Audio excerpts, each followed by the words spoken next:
Hi from the Bureau.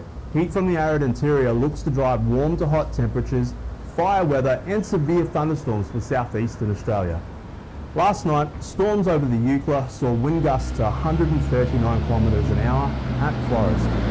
Thunderstorms have moved on and are developing over parts of South Australia today as a trough and cold front draws further east across the Bight. Relatively clear and warm air lies ahead of this feature, with Adelaide forecast to reach 37 degrees, its highest maximum temperature since progression of the cold front with associated showers and storms through the southeast. The first round today and into Saturday for Victoria, New South Wales and Tasmania. A second, more powerful round pushes into larger areas of New South Wales late Saturday and into Sunday. Strong to damaging winds with both systems will drive fire and severe weather. Fast-moving storms will likely lead to the development of severe thunderstorms with damaging winds, particularly in Victoria on Sunday. Cooler temperatures will follow the second front for the start of the new week. Fire weather warnings are current for South Australia today and may extend over the Mallee and Riverina on Saturday and Sunday. Severe thunderstorm warnings are current for parts of coastal South Australia, and severe weather warnings are current for damaging winds over elevated areas of Victoria and southern New South Wales. Given the saturated soils across the southeast, wind damage to trees will be heightened. Know your weather, know your risk. For the latest forecast and warnings, see our website, social media and app.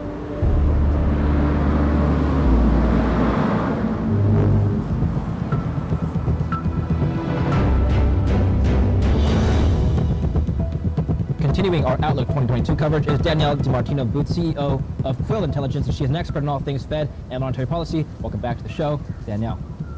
It's great to be here on this momentous time as we look to the new year. It's the day after Fed Day. We usually speak on Fed Day, but the day after is perfectly fine as well. Interesting market action we saw yesterday. Stocks rallied in the news, and the news, of course, being that the Fed is indicating a quickening of their tapering program, and the dog clause indicated that there will be 3 rate hikes next week. Before we get into Outlook, what all that relates to the markets, I'd like to play a brief clip for you of Jerome Powell's statement, just to set the stage on inflation. Can we take a listen to this? While the drivers of higher inflation have been predominantly connected to the dislocations caused by the pandemic, price increases have now spread to a broader range of goods and services. Wages have also risen briskly, but thus far, wage growth has not been a major contributor to the elevated levels of inflation. We are attentive to the risks that persistent real wage growth in excess of productivity could put upward pressure on inflation. He said that price increases were caused predominantly by the pandemic. Of course, price increases have spread to most areas in life, but he was saying that the pandemic is the core cause of price increases. Do you agree with that statement? I think that the pandemic and then the stimulus measures that followed led to the inflation that we have. It wasn't the pandemic in and of itself in a vacuum. It was overly stimulative fiscal policy mixed with monetary policy that has created this inflation that we have. Okay. Second, we brought up wage growth. This is a concern among some economists we've spoken to. Wage growth could contribute to inflation even further. What do you think? I think that is certainly a risk going forward. We still have millions of people who are sidelined and out of the U.S. economy that could potentially alleviate wage inflation pressures. And again, that's going to take us right back to the same discussion about fiscal policy and how aggressive it's going to be in 2022. If it continues to be as aggressive as it is, you're going to continue to see especially lower income workers choosing to stay out of the labor force, which pressures companies to either pay up more for their employees, pay higher wages, or automate more quickly. Automate more quickly. Are you talking about robots? Are you talking about a lot of people? Wouldn't that increase employment?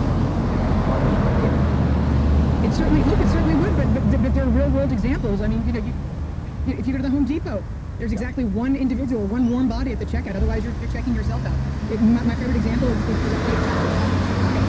got Flippy, who flips French fries 20 hours a day. He goes down 1 hour a day. But Flippy's agnostic to French fry grease, and he's replaced a human being. And there's a kiosk in the front of that White Castle that has also been replaced by a human being. And you've got other examples. Hotel chains that have kind of trained a lot of their guests to go without maid service for a few days. So companies in many ways have adjusted to this, and yes, there is going to be a wave of automation, artificial intelligence. All this is coming, and it's been expedited by the pandemic. Well, let's hope they don't train Flippy to ask questions, otherwise I'd be out of a job too. But going back to the Fed now, Danielle.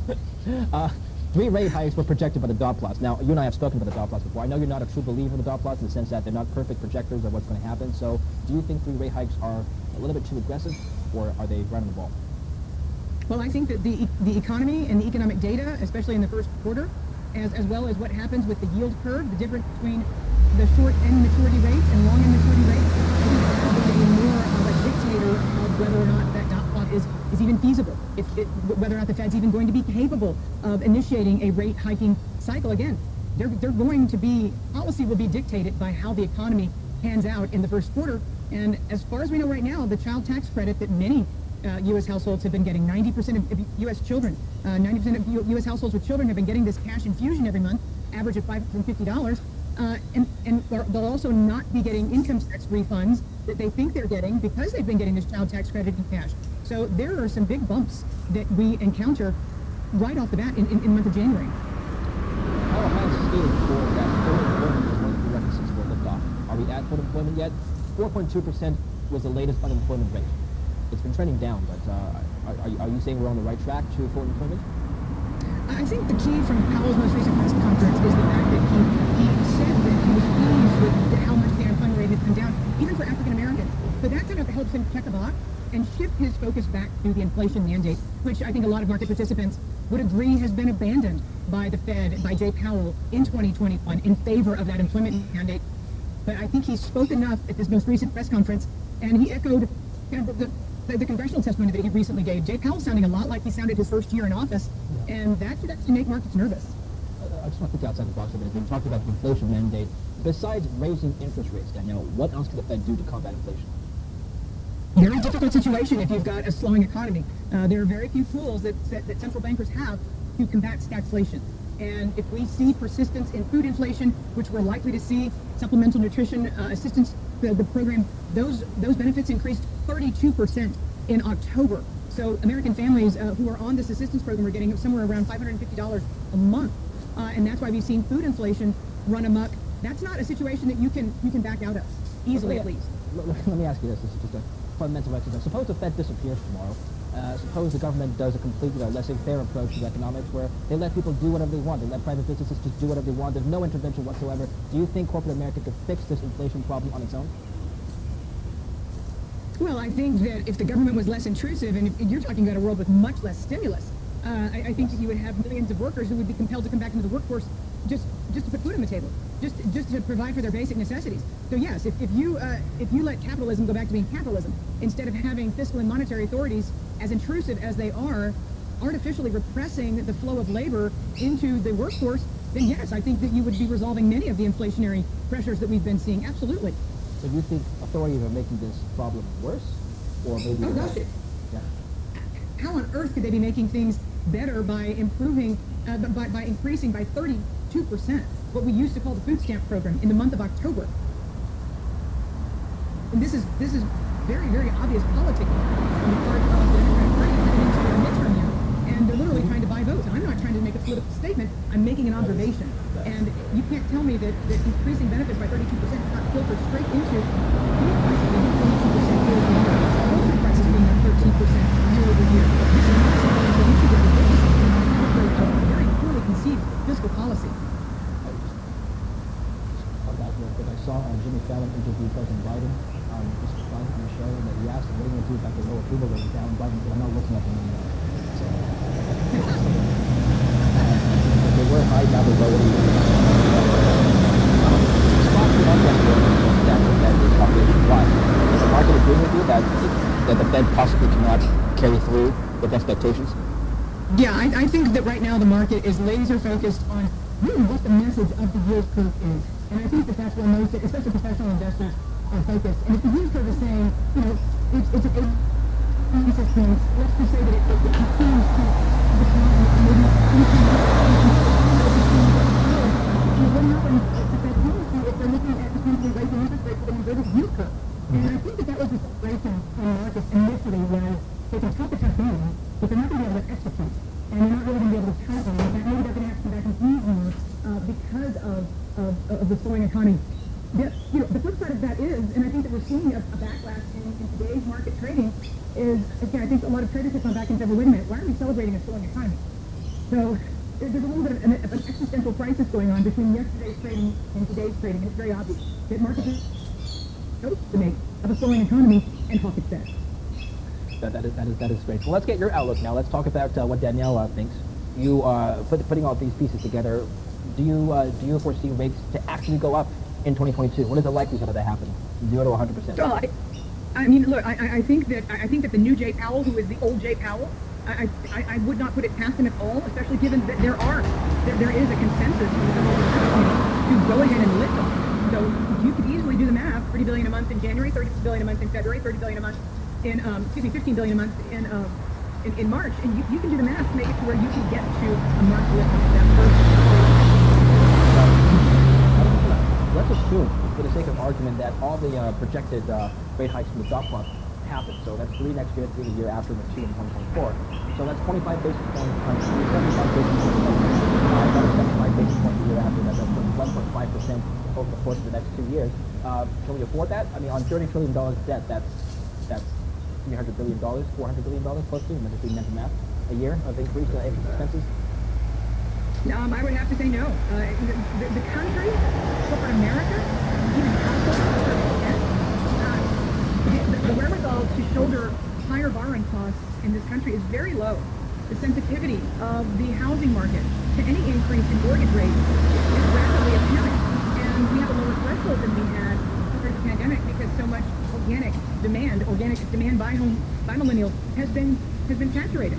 So we're an extraordinarily interest rate sensitive economy on many levels, not just on the sovereign level and talking about how much our interest service costs would go up in the national debt. That's just one piece of the puzzle. You've got a massive $1 trillion junk bond market out there as well that relies on zero interest rate policy in order to continue refinancing effectively bad paper.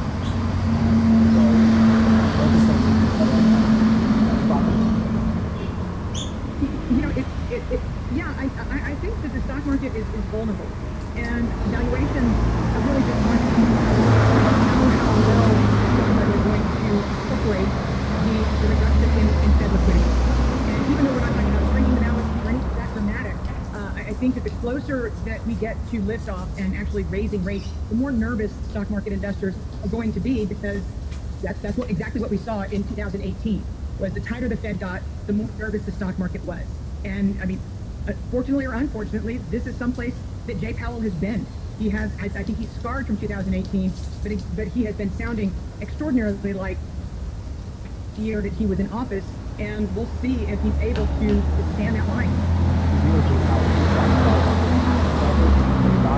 For lower inflation?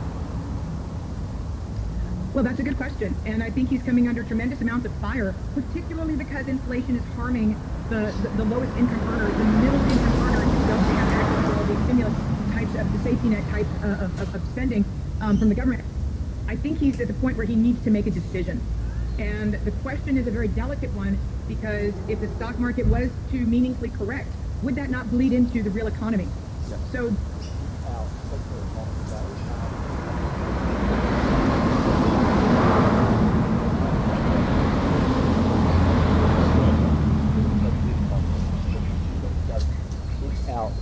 of the day.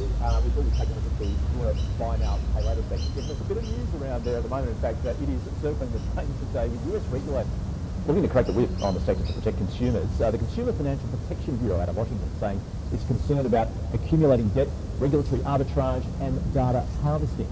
And Afterpay responding by saying it welcomes efforts to ensure there's appropriate regulatory protections for consumers. It's also merging with Block, of course, as consideration.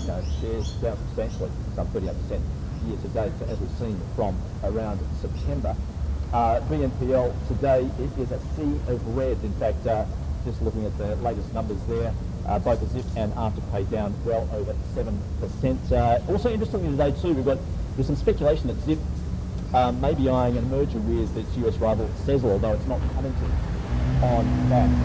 So a lot to consider in the sector. this sector is going through pretty tough times. The regulatory announcement, of the regulatory review in the US is not a surprise because we've seen it in every other country. This sector has grown, well, as the initial inventor, which is the Afterpay, has grown from nothing to now an incredible part of the digital payment system ecosystem. Not only just in Australia, it's actually in the US and around the world, and it's gathering so much momentum. You've got the large payment system, the payment companies such as the credit card companies, the PayPal, and so everyone is moving into space. It just means that it is affecting regulatory protection. In Australia,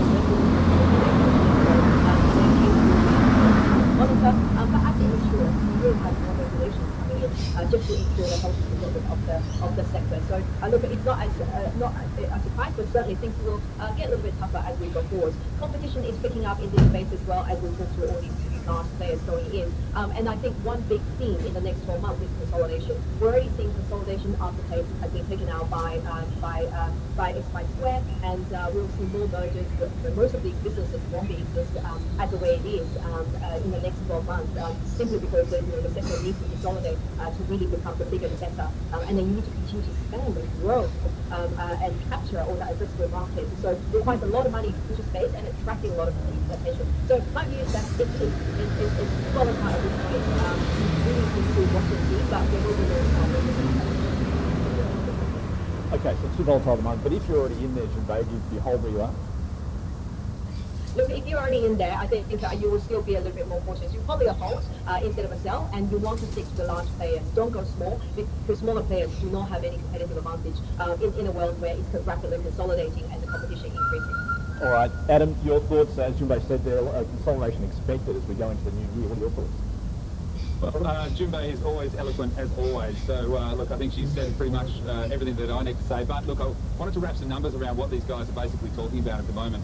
And the thing is that the US transactions in the US market for the buy now, pay later sector is going to equal around about $55 billion this year. Now, that's a lot of money. And estimates are going to be saying that is going to rise to $74 billion next year. So this is certainly a sector that is going to continue to grow.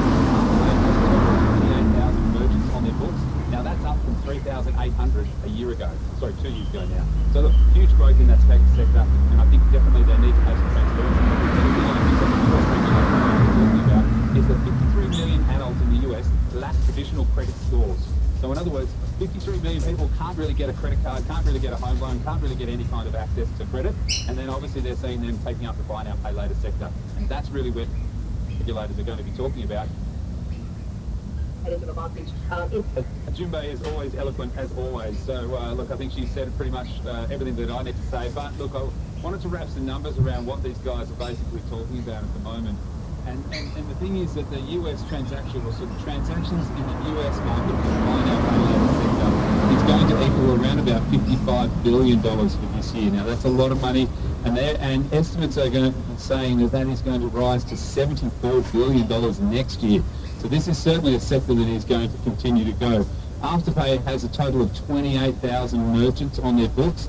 Now that's up from 3,800 a year ago. Sorry, 2 years ago now.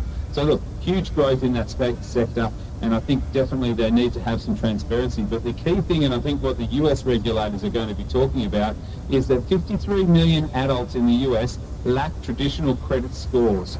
So in other words, 53 million people can't really get a credit card, can't really get a home loan, can't really get any kind of access to credit. And then obviously they're seeing them taking up the buy now, pay later sector. And that's really where I think the regulators need to step in. Certainly that is going to be a sore point for them, because they don't want these people that don't have the ability to get these kinds of credit or don't have the access to it, is to get into more debt, and then puts more strain on the system. So I think that regulatory is going to do well for them. Certainly, if anything, I would definitely be holding I prefer Zip over all of them, due to the fact that Zip has a higher regulatory hurdle to get an account versus something like an Afterpay. So Zip is my pick in that sector. Interesting. All right. And if you're not there already, Adam, is now the time to get in, or are you just biding the time?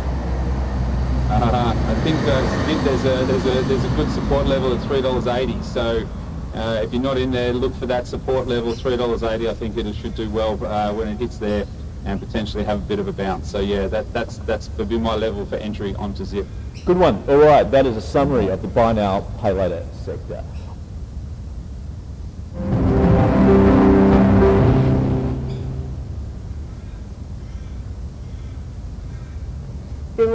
warm welcome. You're watching Smart Market Insights here on Kalkine TV.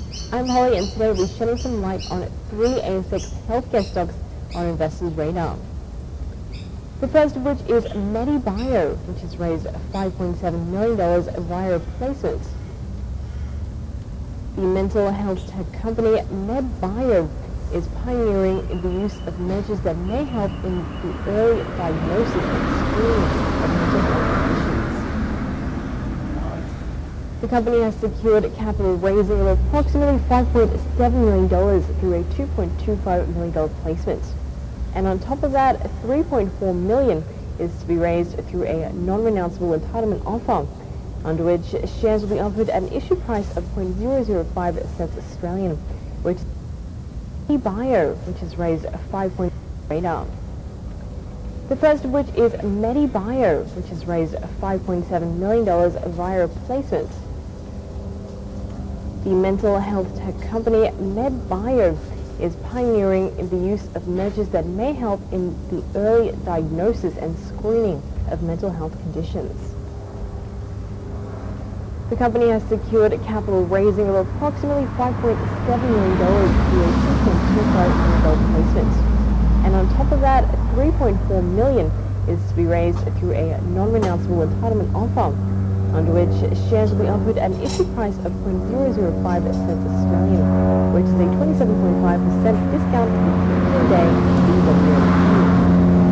And some perks to be offered to investors under the placement and the eligible shareholders under the entitlement offer include, for every 2 options, there will be a free attaching option. And secondly, new shares which are subscribed to are exercisable at 0.015 before the 28th of February 2024. And the next stock to have a look at is Analta, which has gained commitments for a raise of $3.75 million via institutional placement. Analta is a clinical stage biotech company that uses its iBody platform to find out and develop next-gen protein therapies for pharmacological targets that are challenging to teach with existing approaches.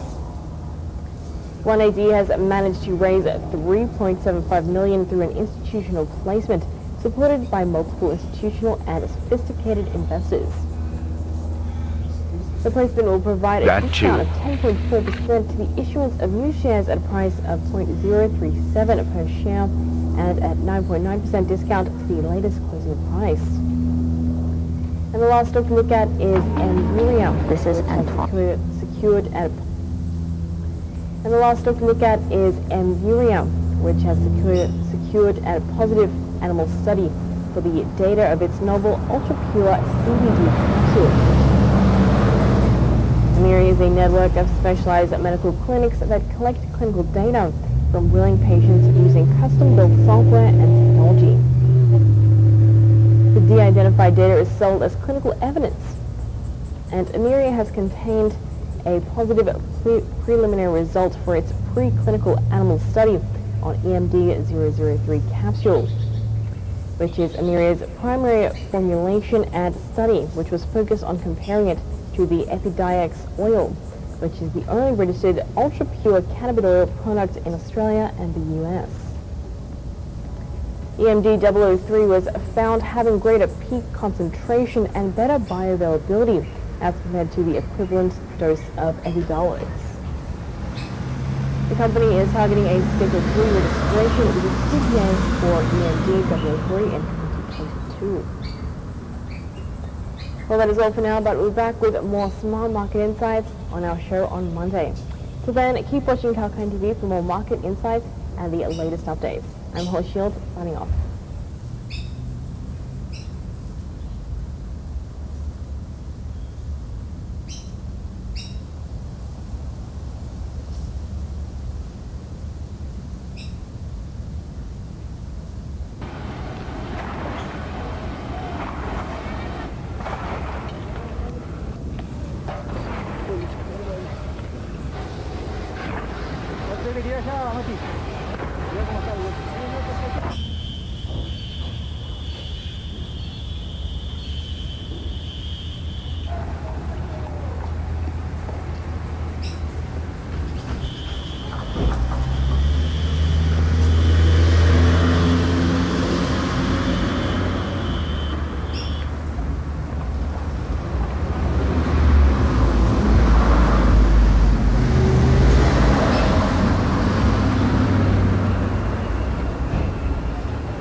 que quedó la fiscalía, nada.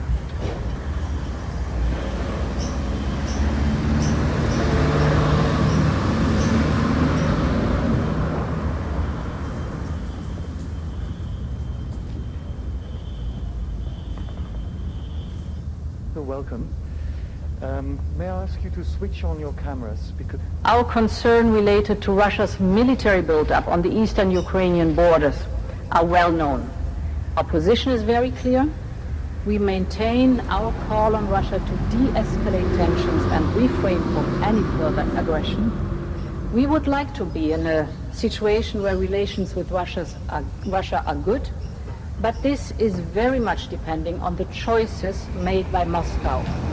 So let there be no doubt, if Russia were to move against Ukraine, the Union will be in a position to take sanctions that could extract a massive cost.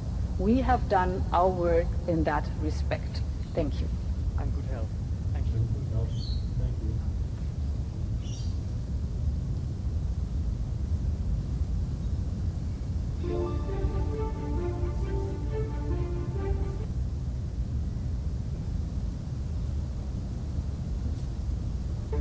Nowadays, there are hundreds or even thousands of frescoes, broken frescoes, all over the world, not just in Pompeii. In this project, we want to focus very much frescoes that no human being can actually solve, can actually reconstruct. If our system works, then we can export that technology, and we will be able to reconstruct frescoes that nowadays are just stored in storage.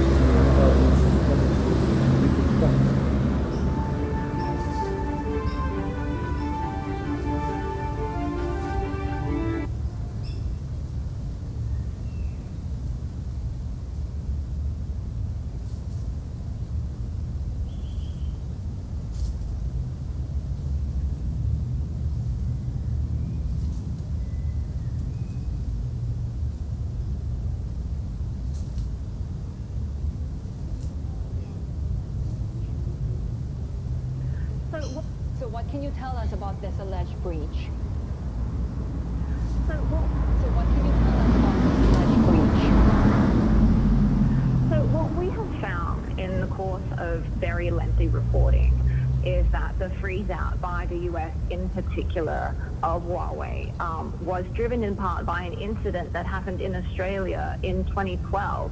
The US and Australia, along with other countries that make up the Five Eyes, the UK, Canada, and New Zealand, regularly share intelligence with each other. And former American officials we spoke to said that there was an incident involving an Australian telecommunications network where a software update was used to install essentially a digital wiretap that sent data to China. The update appeared legitimate, but it contained malicious code that reprogrammed the infected system to record all the communication passing through it before sending it to China. And after a few days, the malware actually deleted itself. So there was a very clever self-destruct mechanism embedded in the update.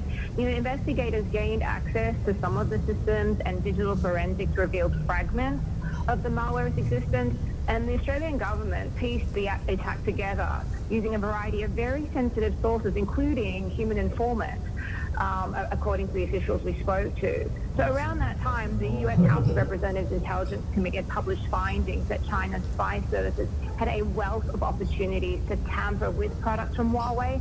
And Mike Rogers, a former Republican congressman who is chair of this committee, confirmed to Bloomberg that national bans against Huawei had been driven in part by evidence that has been presented in private to world leaders.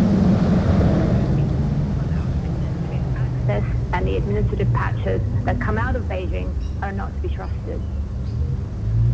Huawei has repeatedly rejected any suggestions that its networks be used as a conduit for espionage. So what are they saying about our reporting? Huawei declined to address our specific questions, but said that there has been no tangible evidence that has ever been produced of any intentional wrongdoing of any kind. We personally did not find evidence that Huawei's senior leadership was involved or aware of the attacks. And John Suffolk, who is Huawei's global cybersecurity officer, said Huawei urges governments, customers, and the security ecosystem to review its products and look for vulnerabilities. The issue here is that Huawei has said that patches are not pushed at will and that Huawei has no control or say when an operator decides to patch or upgrade their network. But by the nature of the agreement that Huawei has with the telecommunications network, there's essentially an open channel where these updates just happen automatically. So it's kind of, one of the people we spoke to, Keith Crack, the former Undersecretary for Economic Growth, basically said that this is kind of a little bit of a head fake by Huawei saying that it would never put a backdoor in hardware. A backdoor, he said, means nothing because there's a front door that's open every day through software. The Chinese obviously have told us that they reject our reporting. China's Ministry of Foreign Affairs told us in a statement that China opposes and would crack down on any form of cyber attack and internet espionage and considers this part of Australian slander on China.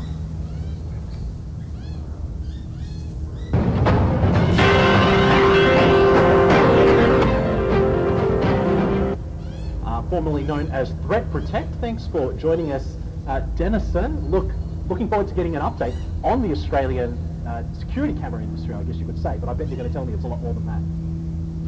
Yeah, no, look, thanks. I appreciate your time. Okay, so Denison, just tell us about the state of the surveillance situation in Australia, security cameras in the home, security cameras for business. What's the potential? Yeah, thanks, guys. So look, the Australian security industry, in our opinion, has probably lagged the rest of the world by about 10 years. There's over 1 million cameras in Australia, CCTV cameras. What hasn't happened here is they're all old, effectively now, relative to modern technology. What that means is you haven't got good enough megapixels in your camera that allows you to move AI into your cameras and into your processors, which allows you to operate, really smart, sophisticated surveillance systems. And so Australia, we see the opportunity as essentially a replacement cycle of old cameras, which we would like to directly be part of, and bringing that to the more up to speed with places like Singapore, Israel, and obviously the Chinese cities who use surveillance a lot more effectively to help save money for businesses, business owners, and asset protection. So we think there's a significant opportunity. The Australian market is still, we're in the number 3 largest player by a number of devices and alarms that we monitor. About 70,000 alarms. We have over 2 million alarms that go off a year. But none of us, frankly, in this industry have any real scale on a global basis. So we think there's a number of things coming together here. The hunt for scale, we're a scalable business. We're a business that thrives and does better on scale. We've got a replacement cycle driving us, and we've got the move to essentially opening up the opportunity set that AI and cameras brings to a modern world. Okay, so I mean, you mentioned that the industry.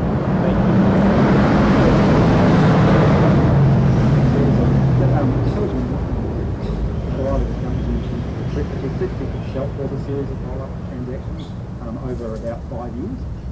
It went through an indigestion period, which when I became involved with Peter Keenan, who's the chairman of the business. We've both been involved in a number of industry consolidation plays in the past.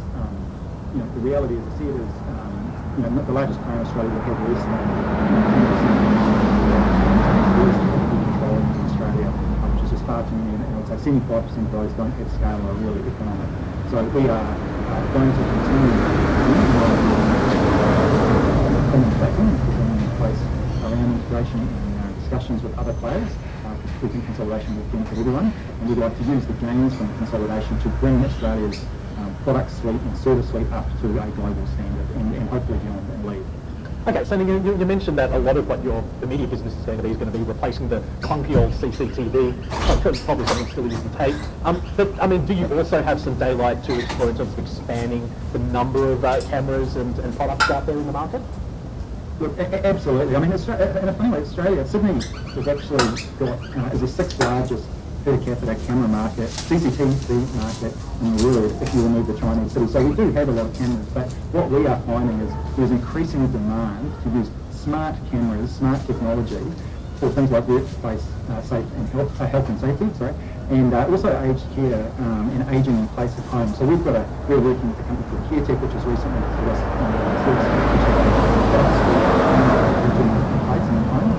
for instance, we are looking at working with large packaging businesses around monitoring employees and safety in their businesses. So we see a lot of scope for increasing use of smart cameras above and beyond just the security application, which has been our historic business.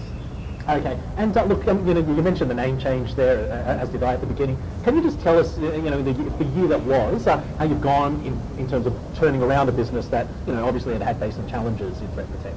Oh, yeah, look, it had a number of challenges. It had a really great strategy and platform that needed, however, to take a pause and come together, and there's a lot of hard work that's gone on over the last 18 months. We integrated the business from 5 control rooms to 2 core control rooms. That functioned at a very high level. That drove a lot of cost savings. We went from burning money to making money. We had about a $9 million swing in profitability, back to being cash flow positive. Undertook a major recapitalisation in August, September of this year. We raised $32 million and paid down some debt. We had a little bit of debt write-off and some debt conversion to put our balance sheet into good shape. And the name change. And the name change was fundamental because we really wanted to clearly articulate, particularly to the physical market, our customers who are 700 resellers and installers around Australia, that we understand we're a wholesale monitoring business. We work in partnership with them, and we're looking to the future. The intelligent bit is about being smart and looking to the future. So it's been a big year for this business, but we exit this year very well positioned with a range of really positive discussions, and now looking out to what we think will be over the next 3 years, some really substantial growth as we put new products and new technology through our reseller network and give them the opportunity to help us lift the standards in Australia. Okay, Denison Hambling, we're looking forward to hearing more about those developments as time goes on. So thanks very much again for your time. Thanks for your time, Kai. Appreciate it.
नमस्ते रुद्ररूपिण्यै नमस्ते मधुमर्दिनि नमः कैटभहारिण्यै नमस्ते महिषार्दिनि नमस्ते शुम्भहन्त्रै च निशुम्भासुरघातिनि जाग्रतं हि महादेवी ऐङ्कारी सृष्टिरूपाय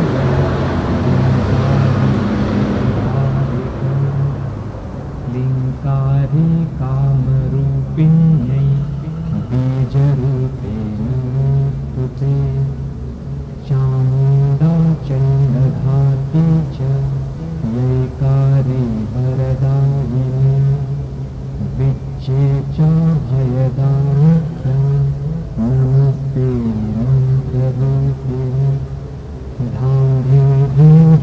धाम्भीर्जटिष्पत्नी वाङ्गिं वागधीश्वरी क्रां क्रीं क्रूं कालिका देवी शान्तिं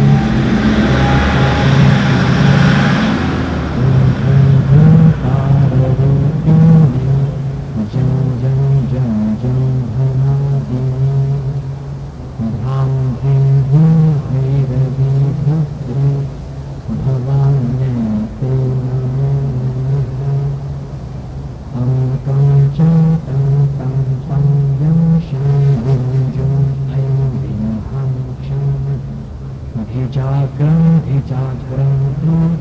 प्लोटय वित्तं कुरु कुरु स्वाहा पां पिं पुं पार्वती पूर्णा खां खीं पुं खेचरीतखां सां सिं सं सप्तशती विद्यां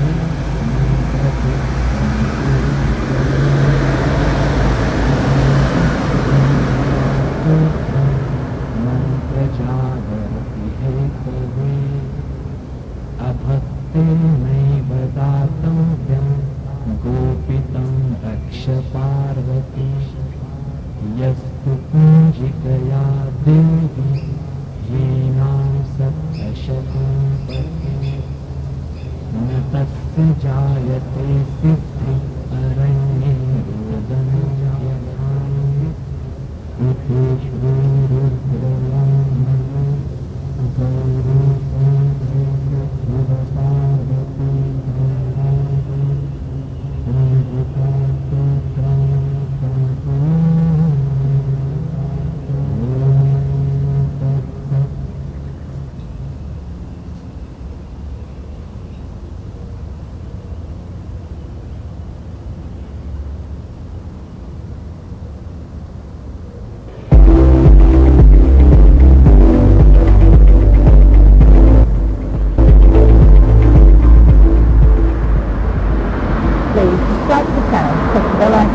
notified when Calpine has a new video.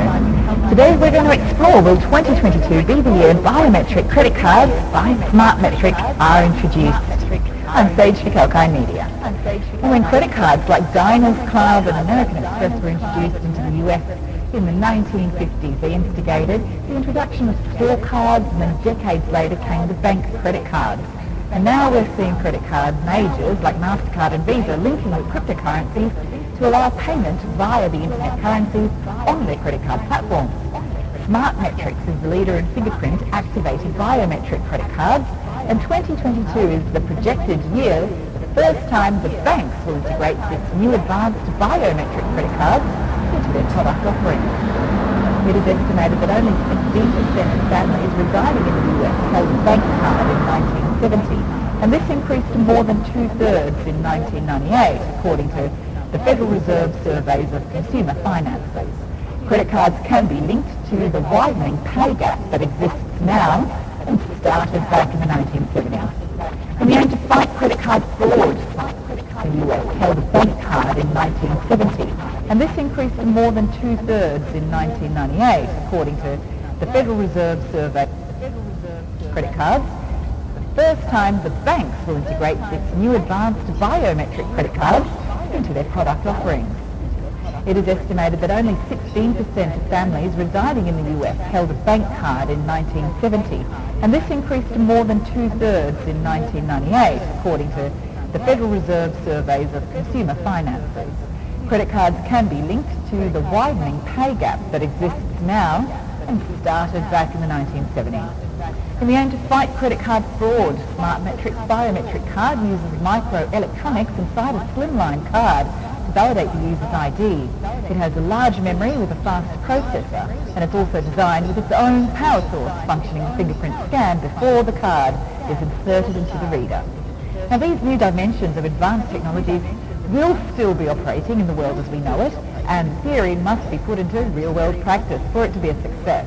Based on global research, there are almost 11 billion EMV chip-based cards issued around the world, and the market is so wide for credit cards that even a 1% adoption rate of this new technology would prove worthwhile, gaining access to 100 million customers. When developing the Smartmetric biometric card, we were particularly aware that for its adoption by card-issuing banks and consumers, the card would need to work in all real-life situations by all card-reading devices, including ATMs and in restaurants, said Smartmetric's President and CEO, Taya Henry. Now, according to their recent press release, Smartmetric's product outshines other biometric cards as it does not need card. Instead, the Smartmetric biometric card allows users to register their fingerprints when they receive it at home. Smartmetric had been announced to foresee the global adoption of credit and debit cards with chips, and advanced on it by developing a biometric fingerprint scanner, small enough to fit inside a credit card over a decade ago. If you like this information, please like, share and comment on the video below. Subscribe to the channel. Press the bell icon to be notified of the latest. Reddit, a social media message board that helped fuel the meme stock craze earlier this year, is ready to jump on the stock market bandwagon. The company confidentially filed for an initial public offering on this week with the Securities and Exchange Commission, according to a post on Reddit's Twitter account. Reddit was hoping to hit a valuation of more than $15 billion by the time it issued the filing, according to a Reuters report back in September when the idea of an IPO started circulating. Reddit's value doubled back in February when the so-called meme trading frenzy was at its peak. Small investors used Reddit to message board Wall Street Bet was going up and get the screens of professional traders who had launched AMC. By August, its value rose to $10 billion in a private fundraising round. But even at that value, Reddit paled in comparison to two well-known peers also created at the same time. Twitter, which has a market value of about $35 billion, had more than 200 million monetizable daily active users as of its last earnings filing. Meta, formerly known as Facebook, which comes in with a $1 trillion market value, had nearly 2 billion daily active users as of the same period.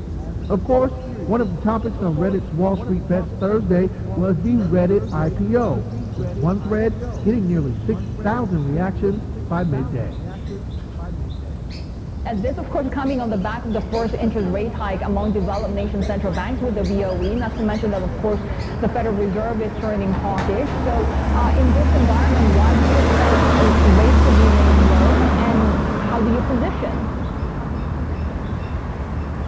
But I think if you look at the overall, there are several forms of risk around the environment. For example, what's raging right now is basically the Omicron variant, and that in turn could actually affect growth in the developed cities because of the fact that, if social restrictions actually increase, then that might actually hurt consumption in the next couple of months. Now, we do think that despite the fact that the Federal Reserve is going to be hiking next year, your yields will remain pretty low because your government bonds are actually overvalued, and therefore we need to look for unconventional ways to actually increase our use on the portfolios. And we're basically saying that private credit is one way. The Asian high yield is something that we like as well. And of course, the senior loans part where, they actually benefit from floating rates, that could perhaps be another way to actually look for higher yields within the portfolio. What are you expecting in terms of the U.S. dollar given these more hawkish tones coming from the Fed, and how do you position in this environment? Yeah, I think going into the FOMC meeting earlier this week,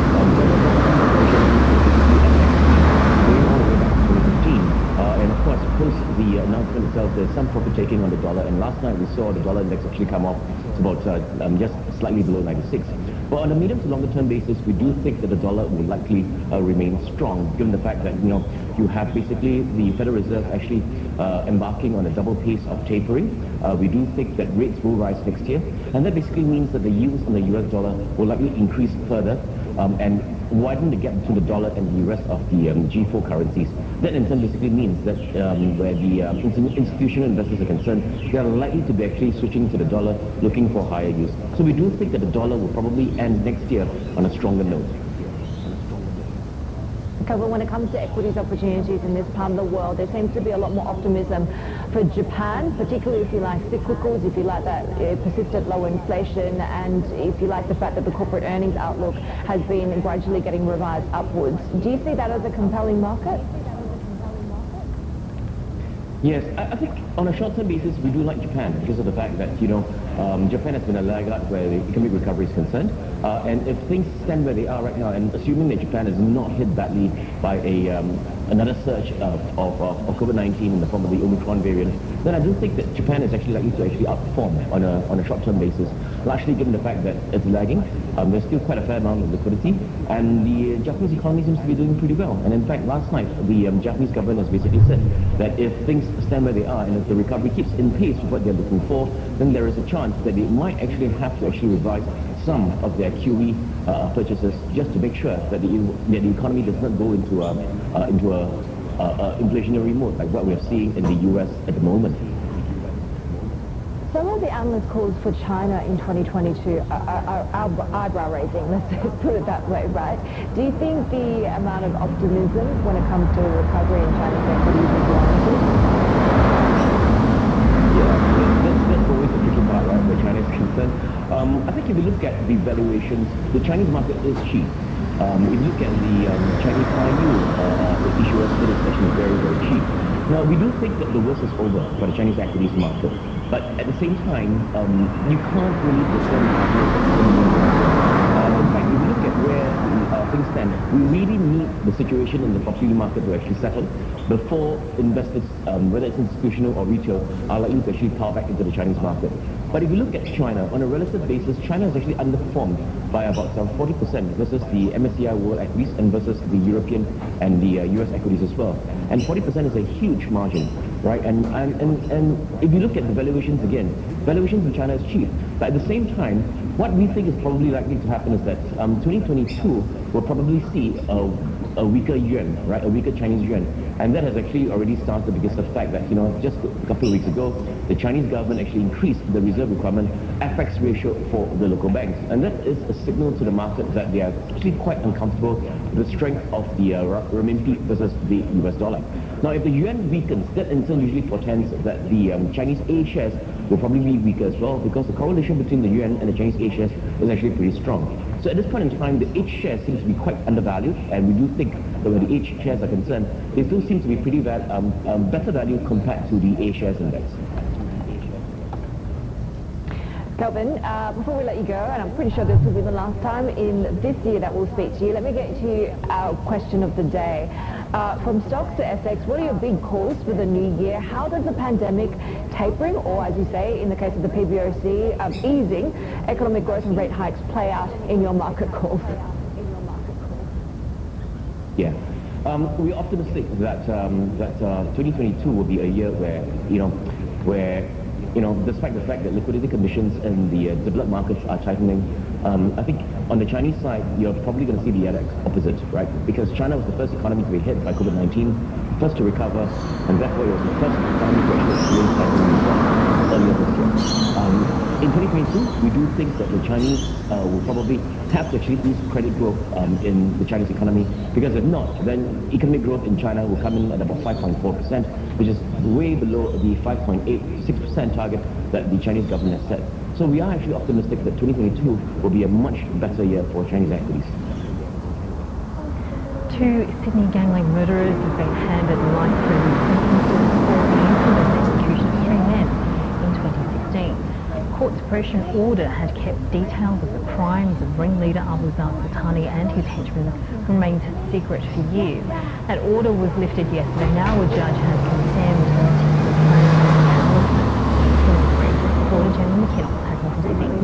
because I live here. I live on this planet, and they're destroying it. And parts of them destroying it is to incarcerate the Sun. The Sun should absolutely fight for this planet in subject. And that's enough for me, because I have children and grandchildren, and I care about all my brothers and sisters. So for these assholes to destroy the planet, and the Sun is a very important part of how to stop them. So that's why they're locking him up. Not a lot of room for explanation. That's a journalist's job.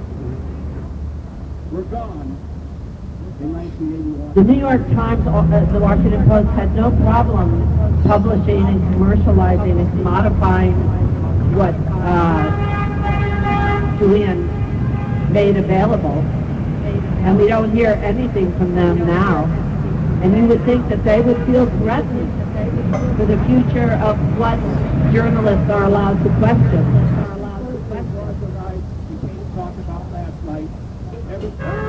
Julian has 2 weeks to lodge an appeal to the Supreme Court. But what this decision showed, I think, is that we can no longer rely on the UK to stop this extradition, and that the prosecution of Julian needs to be dropped here in the US. The UK has no First Amendment. They have no press freedom protection like you do here in the US. So we can't rely on them to stop this prosecution. With the support of the U.S. in 1975. I think we try and look at the big picture. I think this is always going to go to the Supreme Court. Now it's just up to the UK to follow their own laws. Hopefully they don't break their own laws. But yes, very worried about it. This hanging over Julian's head is just increases the pressure on him now. So yeah, we live in fear that he won't make it through this, or that he will die basically during this process.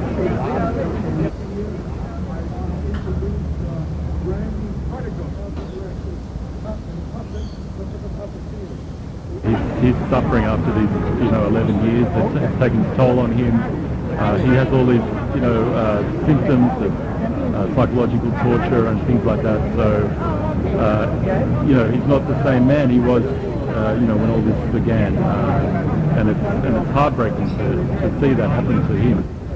For prominent Indigenous academic Marty Langton says it could become the most significant reform in Aboriginal and Torres Strait Islander affairs for generations.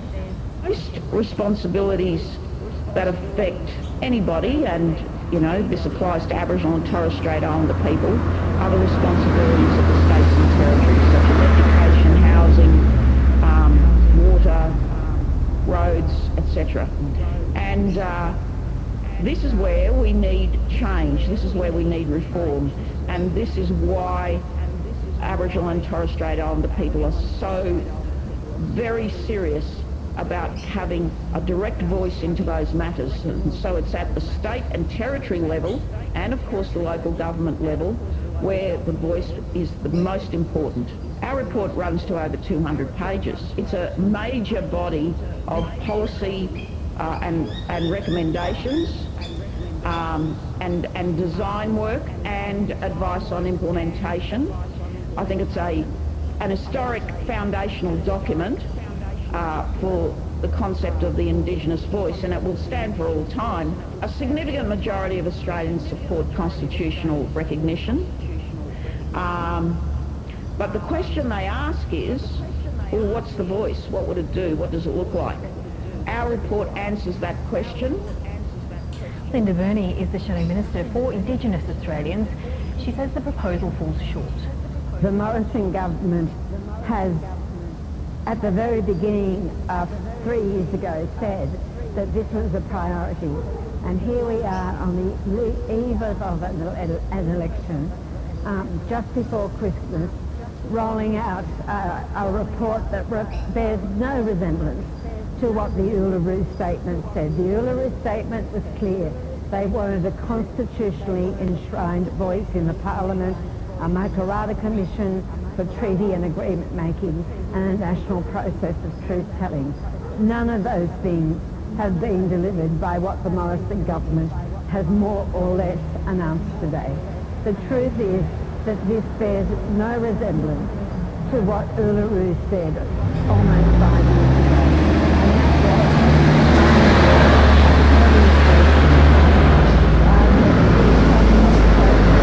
It's going to start in July. It's long, it's windy. There may be legislation that then may not be.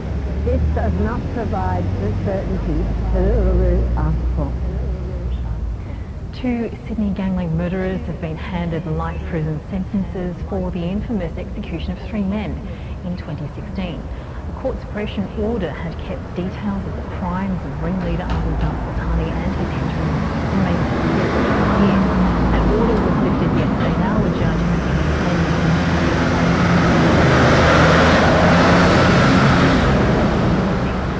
Well, these cases involved a series of highly organised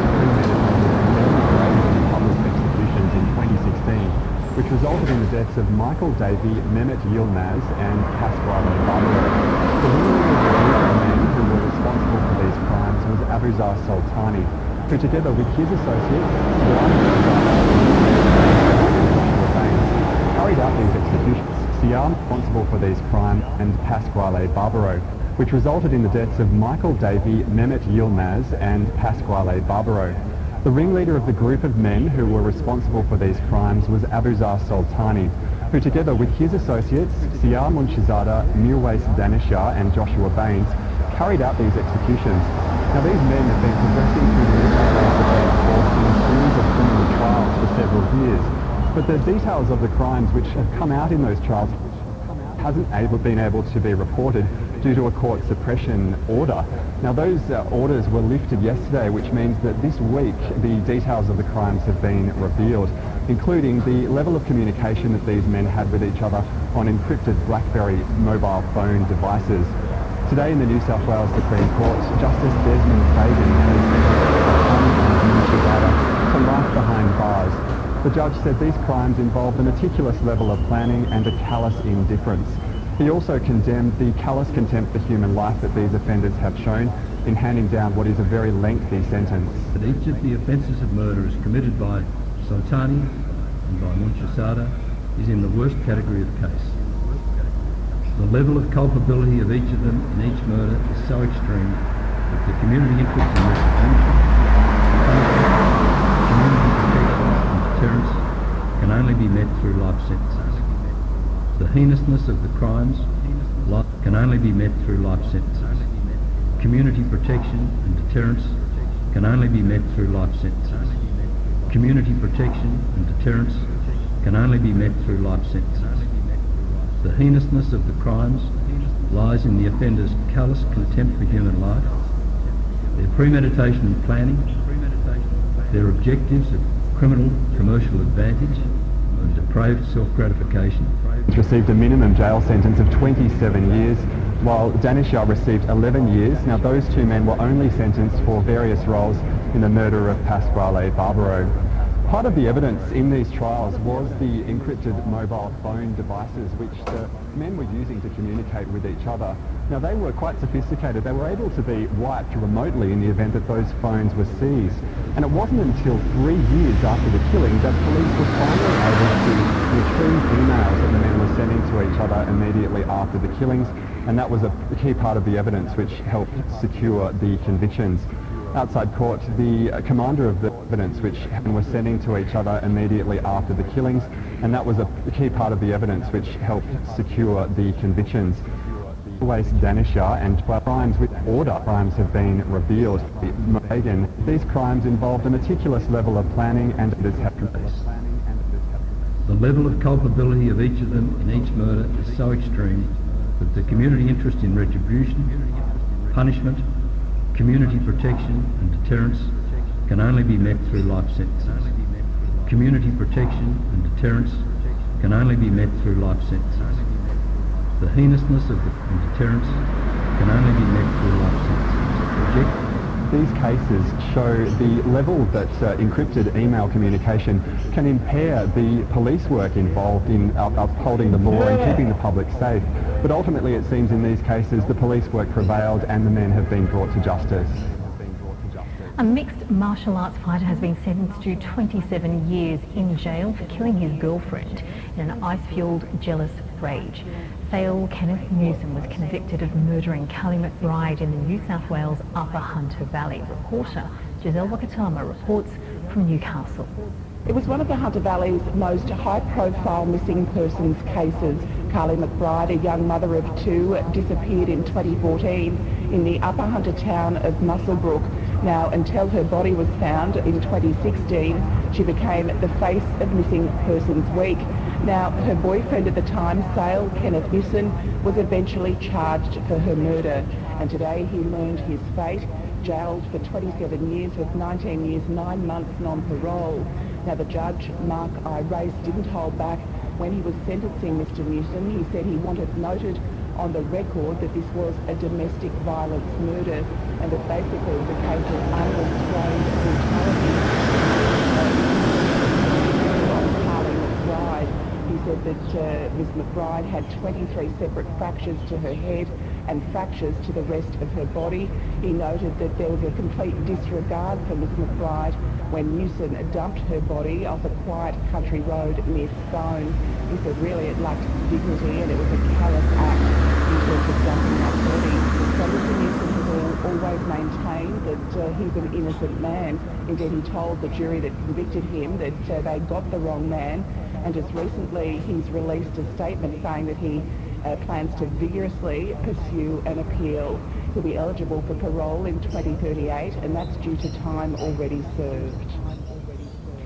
Former New South Wales Labor Ministers Eddie Obeid and Ian McDonald have been refused bail ahead of an appeal against their conspiracy convictions.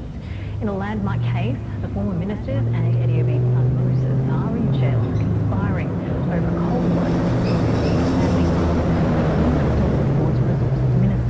A rigged mine tender gave the family $13 million.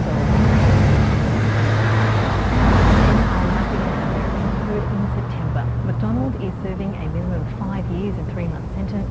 Eddie Obeid is serving at least 3 years and 10 months, and Moses at least 3 years. Now it is time for the weather with Graham Creed. And Graham, we've got some hot air making its way across to the east. Yes, we are. And with that hot air, we're also seeing some windy conditions. So fire danger is really starting to increase across Victoria and also New South Wales. We've had fire bans through South Australia today. Quite a bit of activity through South Australia, actually. We've got a new severe thunderstorm warning being issued for the state. We'll have a closer look at that shortly. But that heat across Central Australia is being drawn east ahead of a trough that's bringing those severe thunderstorms into South Australia at the moment. Marble Bar once again pushing temperatures well above the mid-40s. The forecast maximum of 49 on Sunday though has eased back to around about 48 degrees at this stage, but that heat is starting to spread further east over the coming days, and that's due to a trough that's triggering those severe thunderstorms in South Australia. So that warning area at the moment for the potential of damaging winds in parts of the west coast bordering into areas of the northwest pastoral district. This warning is for damaging winds through the ranges of Victoria and around the Otways. This is due to strengthening winds, particularly by tomorrow morning, and then they'll gradually ease off as we move through the day. It also encompasses Snowy Mountains in South Wales. But there's been a lot of northeast New South Wales, southeast Queensland, all the way through into the Gulf and across the Northern Territory. At this stage there are no severe thunderstorm warnings, but there could be some very gusty winds in association with these. Now tomorrow, with this high out in the east, it's drawing hot northerly air down through the southeastern states, and we've also got strengthening winds in Tasmania. That's ahead of a wind change.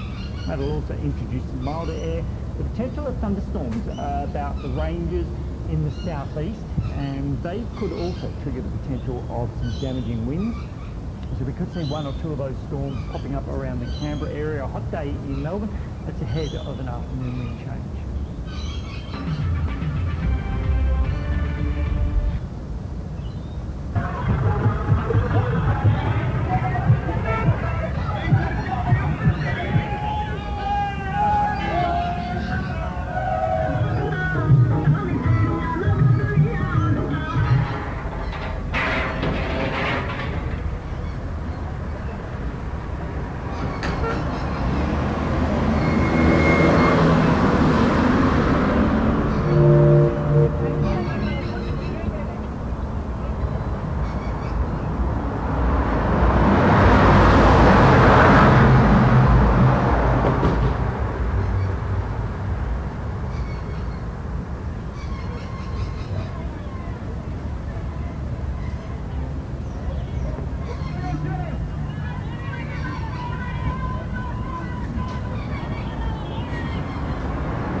salvadoreño. Ya basta. Todo lo que él hace es fake.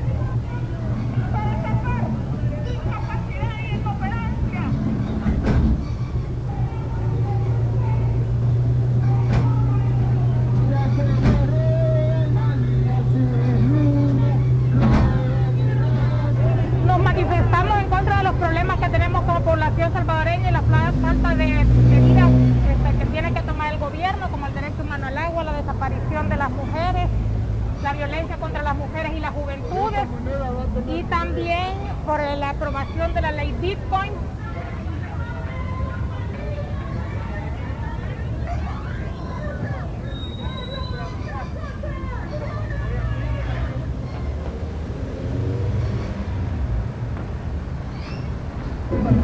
Esta es una manifestación del descontento que se viene generando a la gestión de los magistrados debido a los diferentes atropellos que se han venido haciendo a derechos humanos.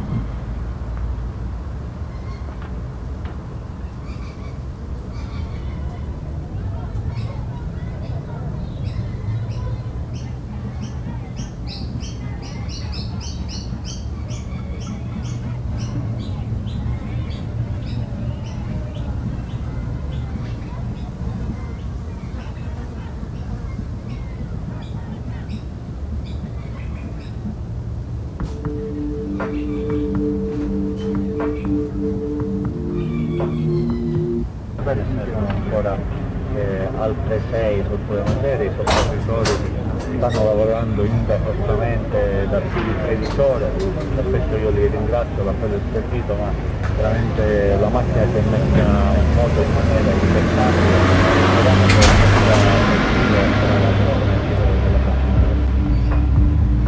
Abbiamo operato sin dall'inizio in situazioni di difficoltà, trovando inizialmente le prime due donne che per fortuna abbiamo trovato vive e abbiamo estratto vive. A seguire abbiamo trovato altre 3 persone, purtroppo sono decedute, e stiamo procedendo alla ricerca delle altre persone che ci risultano disperse. Fortissimo, ti dico una cosa fortissima che è sembrata una bomba di quella giusta. Poi subito ci siamo riversati verso qua e abbiamo trovato questa tragedia, veramente siamo tutti sconvolti.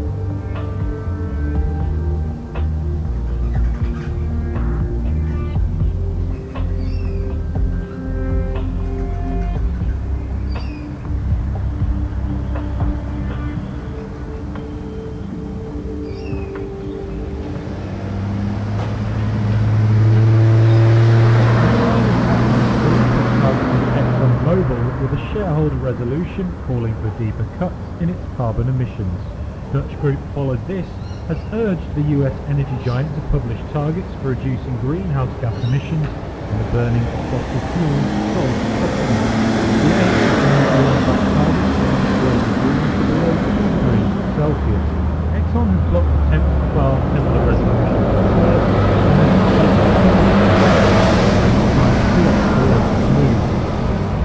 This has targeted a number of oil and gas companies in recent years, but this is the first time it has taken aim at Exxon.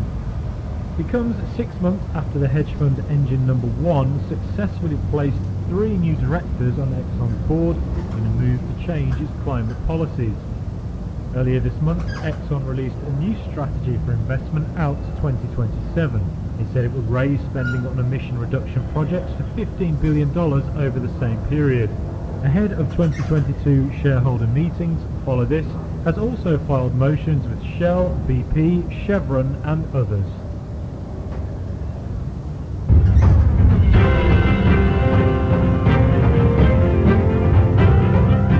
Hello there, very good morning. We're at Minds and Money 2021 and everyone is talking about what they're finding in the ground, precious metals, gold, silvers, uranium and much, much more. And to talk about just that, we have from Standard Uranium here, we have John Bay. A very warm welcome to you. How are you? I am great, Katie. How are you? I'm doing well, thank you. So you've made it all the way from Canada to be with us here today. How are you feeling?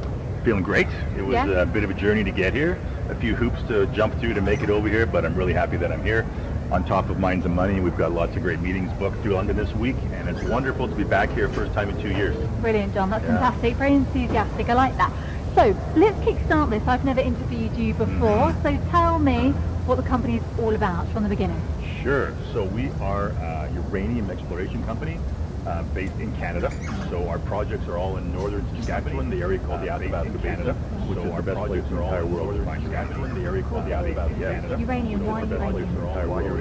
Uranium, fuel, power, nuclear reactors. The nuclear reactors are, part of the best power and clean energy globally. The nuclear reactors. Let's talk about your flagship project. This is the Davidson River Project. Let's talk about your flagship project. This is the Davidson We acquired the River Davidson project about 4 years ago. We started exploring on it 4 years ago, doing some geophysics to identify run 4 years ago, and we started geophysics a year and a half ago. We had 3 drill programs, each program getting better and better results. So now what we're trying to find is to make the best part better and better results.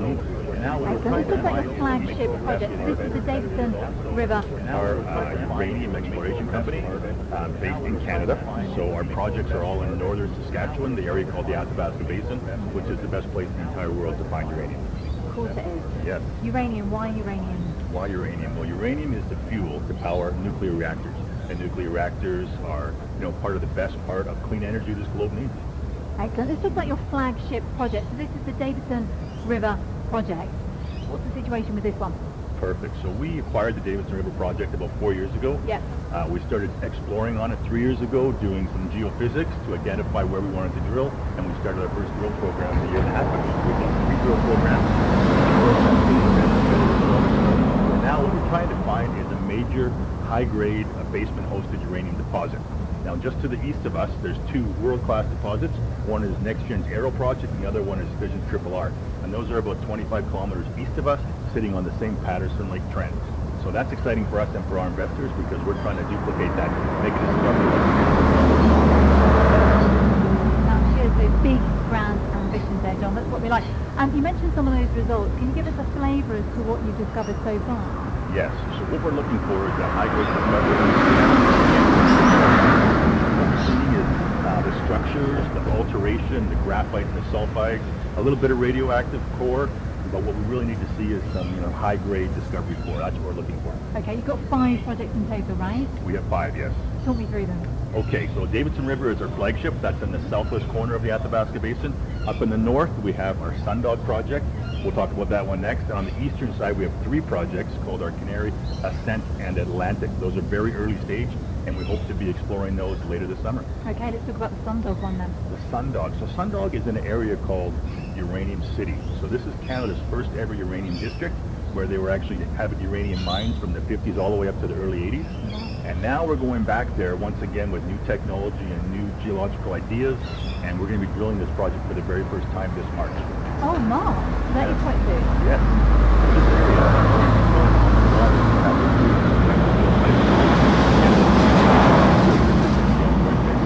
Helping with the drill program, and then we'll be drilling all through March. That sounds fun, the ice rose. I like the sound of that. It's cold. Yeah, it looks bet. good on TV, but when you're actually doing it, it is not the most ideal situation to be working in. That sounds very cool. Of course, you need lots of funding for all of these ambitions. So Yes, where you are, do. where are you with that? So our exploration program for 2022 is going to have us do potentially 3 drill programs, the Davidson River, the Sundog, and potentially one of our eastern projects. All encompassed, that's about an $8 million to $9 million drill program. Currently, we've got about $4 million in the bank right now. We are very popular with our bankers. They call us all the time asking if we take Okay, more money. so about half. The uranium mines for Sundog. So Sundog is in an area called Uranium City. So this is Canada's first ever uranium district, where they were actually having uranium mines from the 50s all the way up to the early 80s. And now we're going back there once again with new technology and new geological ideas, and we're going to be drilling this project for the very first time this March. Oh, March. So that is Yes. quite soon. Yes. So this area, we're going to be drilling on the water, so it has to freeze, so they have to build ice roads to get us there. So we're doing some geophysics in January and February, helping us identify our drill program, and then we'll be drilling all through March. That sounds fun, the ice rose. I like the sound of that. It's cold. Yeah, it looks bet. good on TV, but when you're actually doing it, it is not the most ideal situation to be working in. That sounds very cool. Of course, you need lots of funding for all of these ambitions. So Yes, where we you are, do. where are you with that? So our exploration program for 2022 is going to have us do potentially 3 drill programs, the Davidson River, the Sundog, and potentially one of our eastern projects, all encompassed.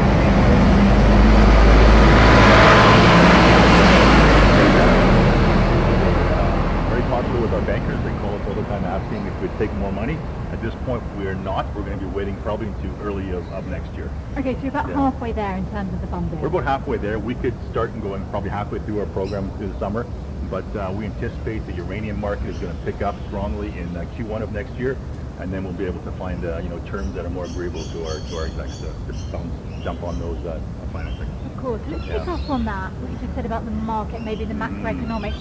Why do you think it's going to be picking up in the first quarter of next year then? Well, at the end of this year, the market's kind of come down a little bit in the uranium space. We've seen the uranium equity has kind of slide off about 25 to 40% over the last probably month and a half.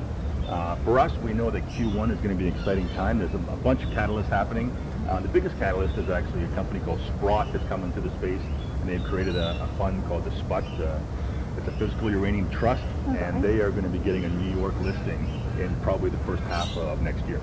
That is going to drive a lot more money into the uranium equities, and that's going to be exciting. It's going to drive the spot price up, and it's going to drive equities up with that as well. And that's just one of many catalysts that are coming in the uranium space. Certainly sounds it. John Fay, thank you so much indeed. Pleasure to meet you, and good luck here at Mines and Money. Thank you, Katie. Pleasure to be here with Proactive and to meet you.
Hello everyone, thank you for joining us for today's event. All of us beaming into this webinar from Australia are doing so from First Nations land. I acknowledge the Gadigal people of the Eora Nation upon whose ancestral lands the UTS City Campus now stands. I acknowledge the Gadigal people of the Eora Nation upon whose ancestral lands the UTS City Campus now stands. I pay respect to the elders past, present and emerging, acknowledging them as the First Nation owners and their ongoing connection to this land, waterways and culture. I particularly want to acknowledge the Gadigal people as the traditional custodians of knowledge of the land on which UTS stands. My name is Ed Sampson and I am the Industry Professor of Technology and Business, where I'm leading an initiative to support Australian business and government to be leaders in responsible innovation by developing and using artificial intelligence as powerful It's my great pleasure to be joined today by distinguished group of speakers, Aina Agarwal, Vanille Warden, Amanda Robinson, and Duncan Anderson. So I want to give a bit of background to this webinar. In my previous role as Australia's Human Rights Commissioner, I led the Human Rights and Technology Project, which explored the human rights and broader social implications of artificial intelligence, or AI. We said really clearly that new technology can improve our lives. We've seen AI enable extraordinary progress in important and diverse areas of healthcare to service delivery. But there are also profound risks. That phenomenon, that idea that new technology is double-edged, bringing opportunities and risks, is exemplified perhaps most by the rise of facial recognition technology. Many of us now take this tech for granted because we use it to unlock our smartphones and other devices, something that carries some risk, but relatively low risk. The uses of facial recognition, however, are limited only by our imagination, and there are some more risky areas of facial recognition. For example, when we use that tech by the police to identify someone suspected of committing a crime. When I was Human Rights Commissioner, I had two particular concerns about this technology. The first is misuse, and the second is overuse. So research has shown how in identifying people with dark skin and identifying women and people with a physical disability. If you apply that to a high-risk context, then that problem can become very significant. To return to the example I gave before, if the police wrongly identify someone as a criminal suspect, that can lead to very significant violations of human rights. But even if facial recognition never made errors, the risk of overuse is also really significant because that can result in our sliding into a society that permits mass surveillance, a profound challenge to our right to privacy. So this is the big question, I think, for us. How can we encourage positive innovation that benefits our community while guarding against the risks? I'm leading a research project at UTS to outline a model law on facial recognition. Our aim is to achieve that balance, to set red lines where facial recognition technology should be prohibited or subject to very strict safeguards, but also to encourage positive, safe innovation in other areas because the law should do both. To begin the discussion today, Dr. Niels Waters will give a short demonstration of his creation biometric mirror, which some of you may have already had a chance to play with. You'll know, if you've had a chance to look at it already, that biometric mirror aims to provoke debate about the legal and ethical implications of facial recognition specifically, and perhaps AI more broadly. The application, biometric mirror application, works by taking a photo of your face for psychometric analysis, and then it gives you that analysis of the person, including characteristics such as weirdness and emotional instability. We think that this is a provocative, but hopefully a really useful introduction to some of the issues we'll be discussing today. So before I hand over to Niels, some very brief background. Niels Waters is a world-renowned designer, researcher, innovator, and co-creator of biometric mirror. Niels is a senior design researcher at Paper Giant and a sought-after expert on the societal risks and opportunities of emerging technologies. So, over to you, Niels.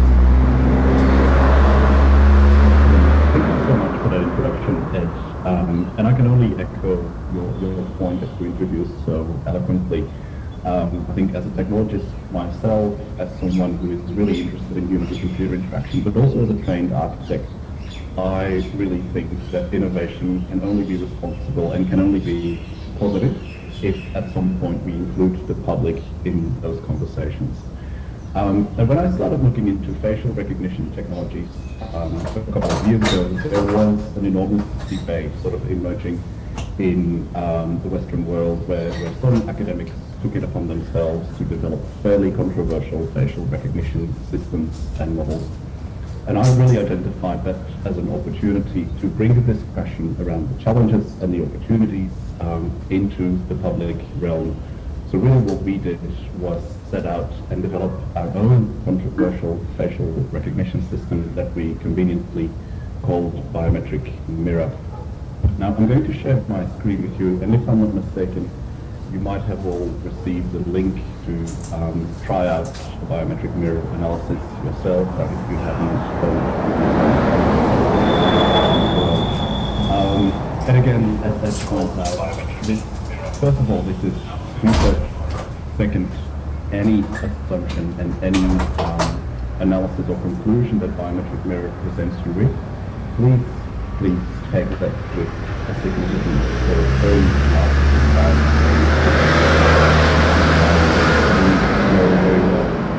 the data set that feeds into our system. We also understand and report that our data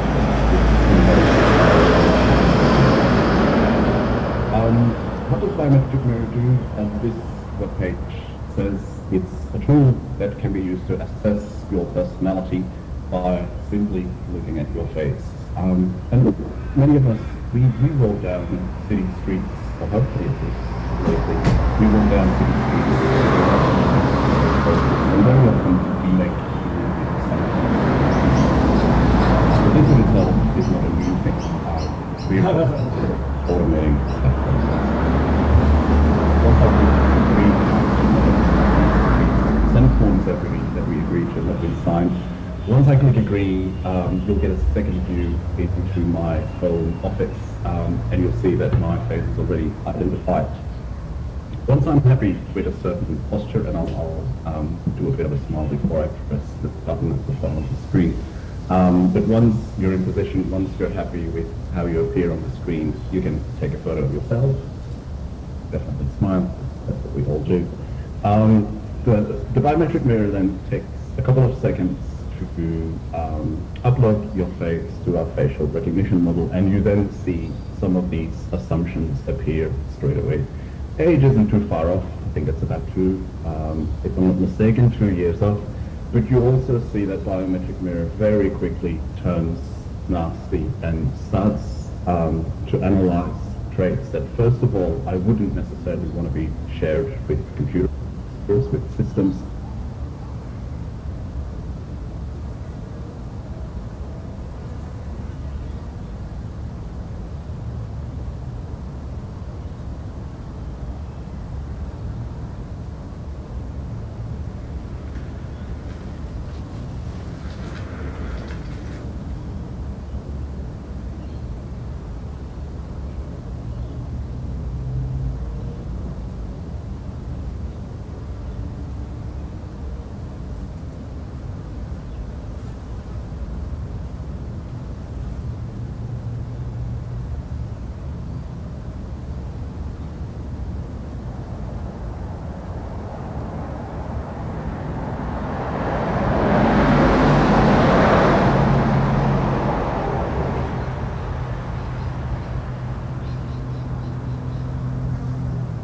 Secondly, I'm also very conscious that a lot of these traits have nothing to do with average aggressive. I don't know what average aggressive means. I'm very humbled. I did not know that my face could tell that. Unfortunately, I'm only average attractive. But again, as an academic, I can live with that assumption. What biometric mirror is really interesting for as well is that it's not just these assumptions, it also ties them to speculative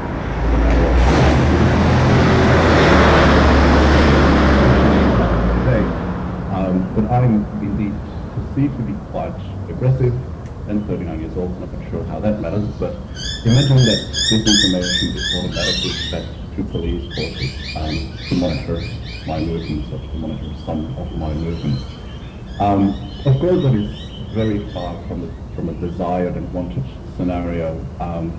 But really, this is a tool, and biometric mirror really is a tool to have that conversation with members of the public and take a conversation that is otherwise very technical in nature or very easily influenced by legal conversations, policy conversations. Take these conversations into the public realm and make sure that every single one of us, regardless of technical proficiency, can participate in that discussion. And look, influenced by legal conversations, policy conversations, take these conversations into the public realm and make sure that every single one of us, regardless of technical proficiency, can participate in that discussion. And look, after having run this study for the last 3 or 4 years, I can tell you everybody has an opinion about this technology, and everyone feels really included in the conversations that they can have with us about where this technology should take us as a society. As I said at the start, if you haven't had the chance to try it out yourself, at this time, however, if you are accessing this panel from your mobile phone, I would suggest you do it after the panel has concluded. Ed, over to you. Thank you, Niels. I'm inclined to take a beat to kind of process some of that information because it can be quite something, right? It gives us a bit of a window into a potential future and lots to kind of chew over there. Before we do that chewing, it's a great pleasure to introduce the other 3 members of the panel. I'll go one by one. First, Aina Agarwal is a business and human rights lawyer based in the United States. She works as counsel at B&H.AI, the very model of a modern law firm, employing lawyers and authorities to advise clients on AI. She She's also the producer and host of Indivisible, a podcast that explores AI, crypto and human rights. It's a must listen. And formerly she served as the Director of Policy at the Algorithmic Justice League with Joy Guillermoini and others, a leading not-profit organisation focused on the impact of facial recognition. Welcome, Ina. Secondly, we have Amanda Robinson, who's the co-founder and director of Humanitech at Australian Red Cross, a think and do tank which seeks to ensure that technology serves humanity by putting people and society at the centre. Before the Red Cross, Amanda held senior strategic roles in innovation, digital product development and marketing. Amanda's work focuses on how social innovation and frontier tech can help solve complex social problems. She's also a member of the Industry Advisory Board for the College of Business and Law at RMIT and chair of the Trust Alliance pilots and programs working group. Welcome, Amanda. And last but certainly not least, we have Duncan Anderson, who's the Executive Director, Strategic Priorities and Identity at the New South Wales Police Force.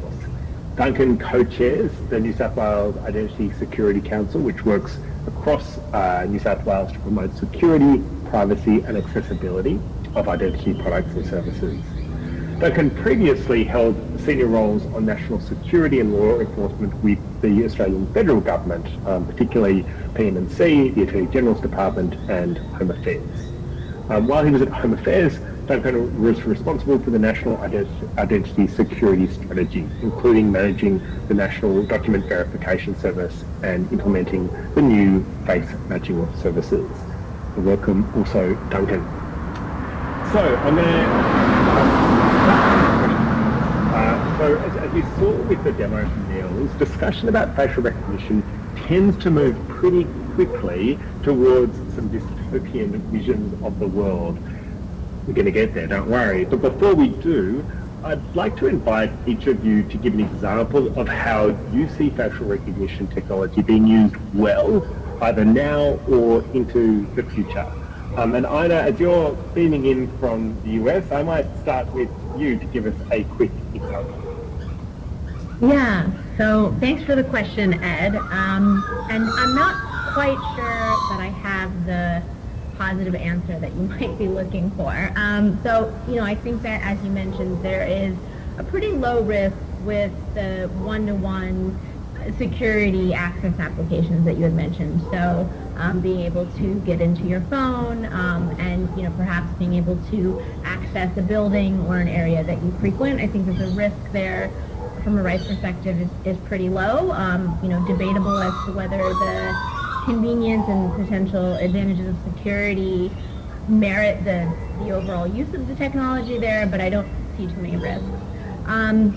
But when it comes to positive applications in the broader social context, I am of the opinion that I can't really think of any. I think that the risks of having the infrastructure of a surveillance state in place are really too great to justify the use or the potential use even in very limited circumstances. So, for example, you might have some checks whereby police would be required to obtain a warrant, and there would be thresholds for a level of criminality. So only in instances of very serious crimes, terrorism, child abduction, sex trafficking, could facial recognition potentially be used. And that's all well and good, and then you might, obviously systems would have to be vetted and made sure that they're fit for purpose, and there would also be checks of human review. However, that doesn't get around the fact that you still would require a very robust infrastructure of surveillance in place for that exception to even be there. And I think that the risks of that are really just too strong for me to play out how that could be justified. So I'll leave it there. I don't think that was the positive answer that everyone was looking for there, but that's where I'm at with how I feel about that. Yeah. No, I think you've given us a good lead there. Maybe Duncan, then I could pass the baton to you. What do you feel most positive about in terms of facial recognition? Well, thanks, Ian. Good afternoon, everyone. And look, I'd also like to start by acknowledging that I'm joining you from the Gadigal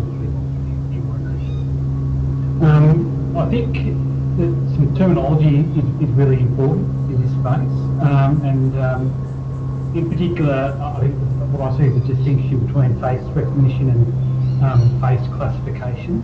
So the demonstration that Neil's provided was really interesting and concerning at the same time. That is about technology which seems to make judgments about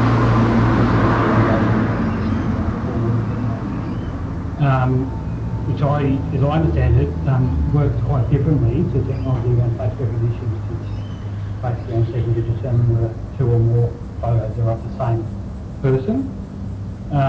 And so I think that's an important distinction to make. And then within face recognition, there's the different use cases. But I would also say that the verification use case where people can use facial recognition to help prove their identity when accessing online services. I can see a lot of benefits in that. There's some stats, I won't reel them off now, but that sort of identity crime continues to be a significant issue in Australia and elsewhere, not being helped by the pandemic. And I think sort of the appropriate and responsible use of face verification there can help people protect their information or their identities from compromise and still deliver privacy benefits. Thanks, Duncan. And I think there's some really important distinctions there that you're drawing. I'll go to Amanda now. Amanda, is there a particular use case for face recognition? Yeah, thanks, Ed, and hello to everyone, and just acknowledge that I'm joining from the Wurundjeri land of the people of the Kulin Nation here in Melbourne. So the International Committee of the Red Cross has been running a program called Trace the Face for a number of years now. And have been using biometric systems in conjunction with refugee databases to better match refugees with loved ones in times of conflict.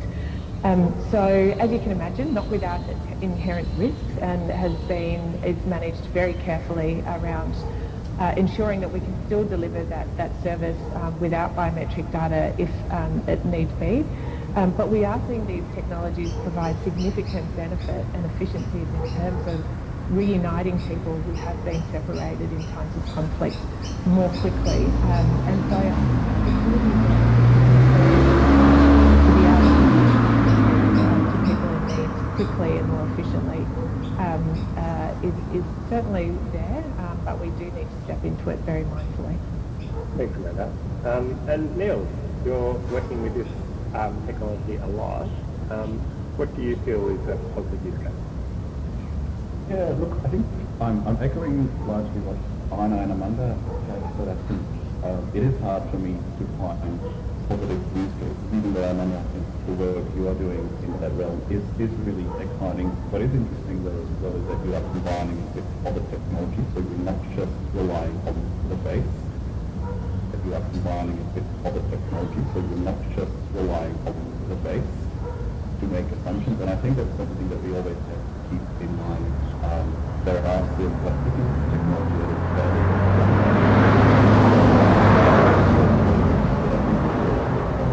supportive negatives that often appear, and I think when we start talking about crime, for instance, a false positive might have a significant impact on an individual.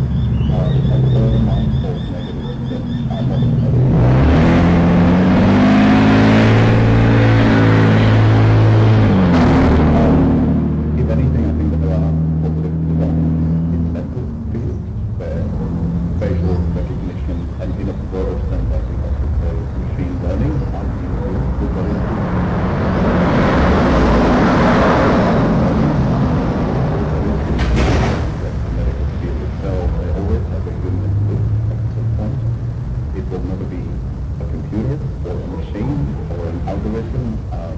making a decision. It will make an assumption, but it will always be a trained professional ultimately that sees that assumption and turns that into a procedure, a medical procedure, for instance, or a treatment plan. And I think that is something that, we can learn a lot from. Thanks, Neil. There are a couple of things that you touched on there which I think are really important, particularly about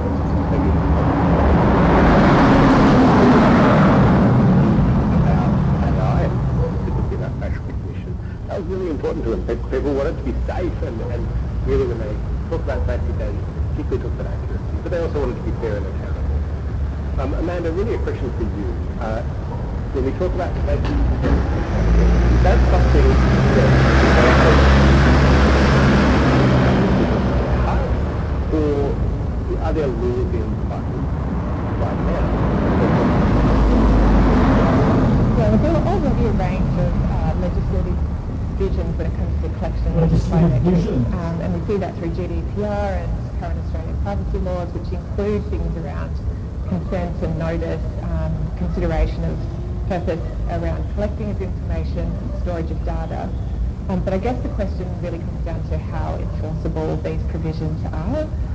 We're also increasingly seeing calls for a ban on biometric recognition technologies from people who believe that technical and legal safeguards actually could never fully eradicate or eliminate the threat that they pose. What we do doesn't seem to work out so well in the real world, even with the best of intentions. So we have experienced and we've all experienced or read about sort of well-intentioned technology that has gone wrong and unintended consequences that have caused harm, particularly to vulnerable groups. So the humanitarian sector operates under a principle of do no harm, which really puts people at the centre. And we are constantly assessing whether risks are too great and whether those risks outweigh the benefits of anything that we do, and that includes technologies. And the growing concerns about implications of new and emerging technologies on society are real, and we need to address those. And so we again are seeing, and particularly through some of the work that you led at the Science Commission guidelines, and this cuts across the private, public and for-purpose sector. So these types of ethical frameworks, which are supported with proper guidance and training, can be a really valuable addition to the regulatory system. Within the Red Cross movement globally, we have implemented different sort of policies and processes around biometrics to help facilitate responsible use and to address data protection challenges in particular. And so we're starting to implement our own guidelines and processes to manage ourselves. And I think introducing things like frameworks and regulations are going to be really key to helping us be able to move forward. So I think, best of intentions, absolutely, but we need to do more than that to ensure that we protect people, and particularly the most vulnerable. Thanks, Amanda. I'm going to ask you a question in a moment, Duncan, but just a reminder for everyone listening in, I'm going to ask about another 10 or 15 minutes of questions. We've already started putting questions in the Q&A, which is fantastic, so feel free to continue to do that. I'll come to those in about 30 minutes. Duncan, clearly you're really a cutting edge in this area. The place has already been noted by me in a component as an area of use of facial recognition that they've already studied also areas of concern. Is there extra obligations of a government body like the police to make sure that they're safe in how they use this sort of technology?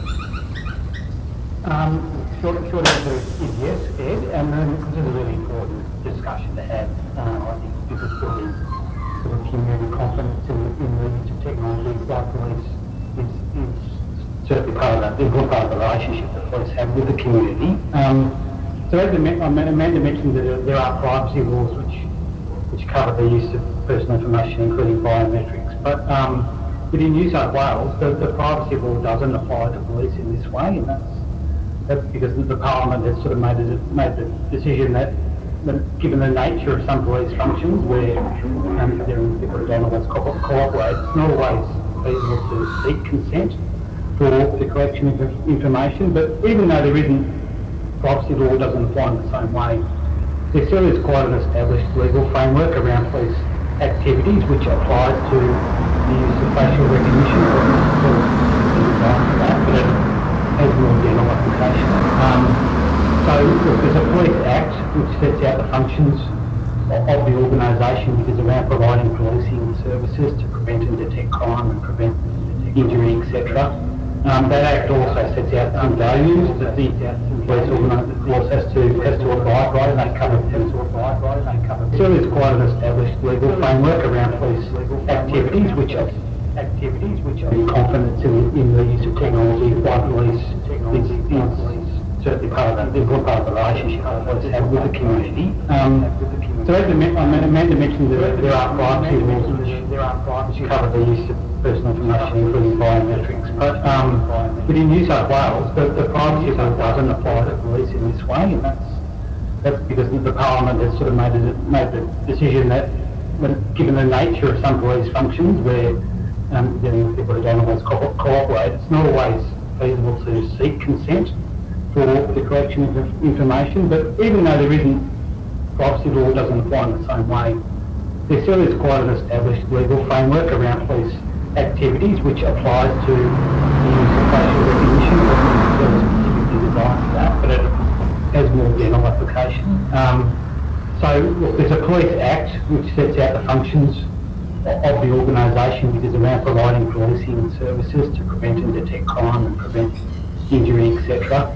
That Act also sets out some values that the police force has to abide by, and they cover things like preserving rights and freedoms and exercising authority responsibly, and also the efficient and economical use of resources, which can come into play in this sense as well. There's other legislation, there's Law Enforcement Powers and Responsibilities Act, which sets out some procedural matters, some of which to do with, for example, how police collect photos when people are being charged with offences. There's a Law Enforcement Conduct Commission Act, which sets out various things, including provisions around what's called agency maladministration. So the police need to make sure whatever is being done isn't unreasonable or unjust or improperly discriminatory, even though they might otherwise be lawful. There's anti-discrimination laws. There's the other laws which GIPA, I can never remember what exactly it stands for, but that got access to government from unjust or improperly discriminatory, even though they might otherwise be lawful. There's anti-discrimination laws. There's the other laws which GIPA, I can never remember what exactly it stands for, but that got access to government information, which sort of covers the explainability of decisions. State Records Act, and then there's also policy around the government's AI strategy and policy and the ethical principles around that in terms of working in that space. On top of internal sort of policing policies and procedures as well. So look, there is an established framework there. It applies to facial recognition and other things. And as I said, I think it's an important discussion to have about whether that is adequate, whether it might need to be looked at in future, and also sort of think about whether, because I think we can all agree that the irresponsible or inappropriate use of facial recognition, nobody wants to see that. So the question is an important discussion to have about whether that is adequate, whether it might need to be looked at in future, and also sort of think about whether, because I think we can all agree that the irresponsible or inappropriate use of facial recognition, nobody wants to see that. Is it the nature of the technology per se, or is it because is it more in the way it's being used? Whether there's human involvement and oversight. So that's something also formal. Yeah, it's a really, really crucial question. In a sense, we're going to come back to that in a moment when we talk in a bit more detail about police use of facial recognition. So I'm going to come back to you, Duncan. But before I do that, I want to kind of do that. I guess that's a bit more of a philosophical question of you, Ina. Last year you wrote, I'm quoting here, the idea of privacy is meant to provide people with a space to determine their own identity. When this space is intruded upon by algorithms that use a profile to determine what we see, it limits our cognitive autonomy to construct how we think and feel. End quote. How might biometric information specifically, which is really, things like our face, how might that sort of information be used to build profiles? And what are the implications of this, especially in what you've seen from the United States? Yeah, so that is a great question. I mean, I think that, we are fortunate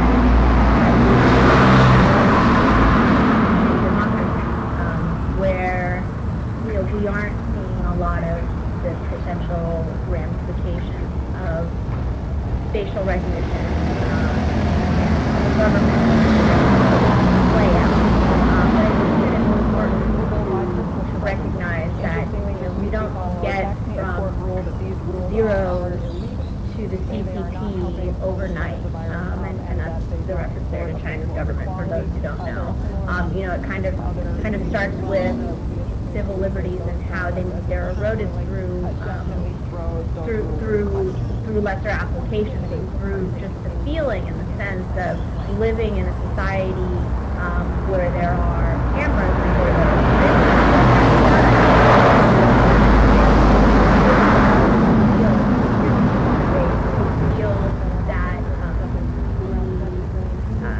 your movements are being tracked and then being able to reconstruct a sort of identity who you are. It kind of limits how you're able to show up, feel that your movements are being tracked and then being able to reconstruct a sort of identity who you are. It kind of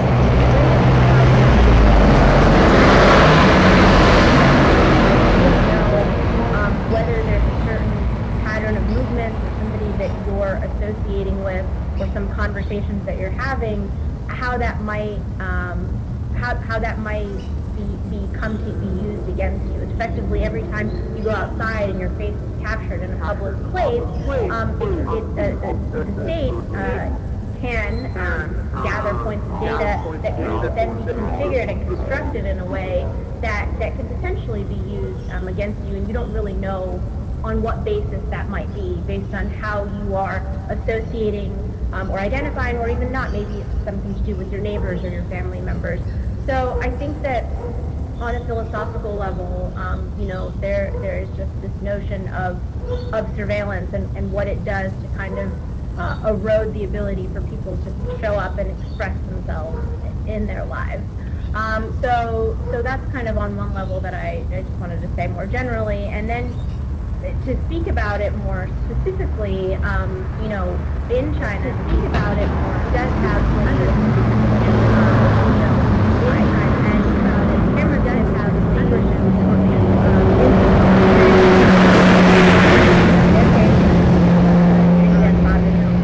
that is support and effectively genocide. So there are criminal implications of a government that is vested in repressing a minority or minorities. So that's obviously at one extreme end, but I think on the way towards that, you create a society of fear, and when people live under a sense of fear and being watched and reprimanded, as I was mentioning before, they really aren't quite sure how they might show up shut down, and then what does that mean for human rights? What does that mean for a human life? Thank you, Anna. I mean, I think that's a really fascinating tour of what it means to be surveilled. I think probably most of us have experienced the discomfort of kind of being watched, without any kind of consent. But the vast majority of us, I suspect, on this webinar have not experienced the kind of worst of that form of surveillance. And I guess what you're really exploring there is how that can be incredibly chilling on a person's ability just to kind of go through life and do the normal things, go shopping, kind of meet with friends, all of those things that many of us are lucky to take for granted. So moving from that kind of discussion about surveillance back to the police here in New South Wales. Duncan, I wonder if you can just answer a factual question, which is how is the New South Wales police using facial recognition and other similar biometric technology right now? Facial recognition and other similar biometric technology. Okay, so look, for New South Wales Police, we're committed to the responsible use of facial recognition. Look, in broad terms, it's used as an aid to human decisions about identifying people, rather than a decision-making tool. So we're not using live facial recognition. So no, you might, as I pointed out, facial recognition in China and even in countries such as the UK. Police are using CCTV and facial recognition to sort of monitor public places. That's not what we're doing in New South Wales. What we do though is use facial recognition as part of investigating crimes after they've occurred. What's sometimes called retrospective facial recognition. And so that can also be used to help sort of identify or locate missing persons. Can also as well. So that's sort of primarily about sort of taking images, which can come from various sources, and then matching them against holdings that police would already have access to, such as photos that are collected as part of sort of when people are charged, arrested and charged, and in some cases that those images can also come from CCTV. Investigating an armed robbery, and there was CCTV footage of the location, and the police would collect that and then try and identify people, perpetrators, using those images. We're also in the process of trialling some national face matching services which provide, under certain conditions, the ability to match against image holdings of other government agencies, again to help police investigate when they're seeking to identify people on photo investigations. But as I said, in all those cases, it's the machines sort of assisting with the job of sort of filtering and then providing assessments which are then reviewed by trained facial recognition examiners who then can make assessments about whether these two photos are in fact of the same person, and even then that information is passed to investigators. And so it's a combination of sort of automated matching and human review. There is some research done in recent years which indicates that type of approach is actually more accurate than using either of those two methods in isolation. But even then, the combination of automated matching and human review is only used as sort of to generate leads for further investigation. So.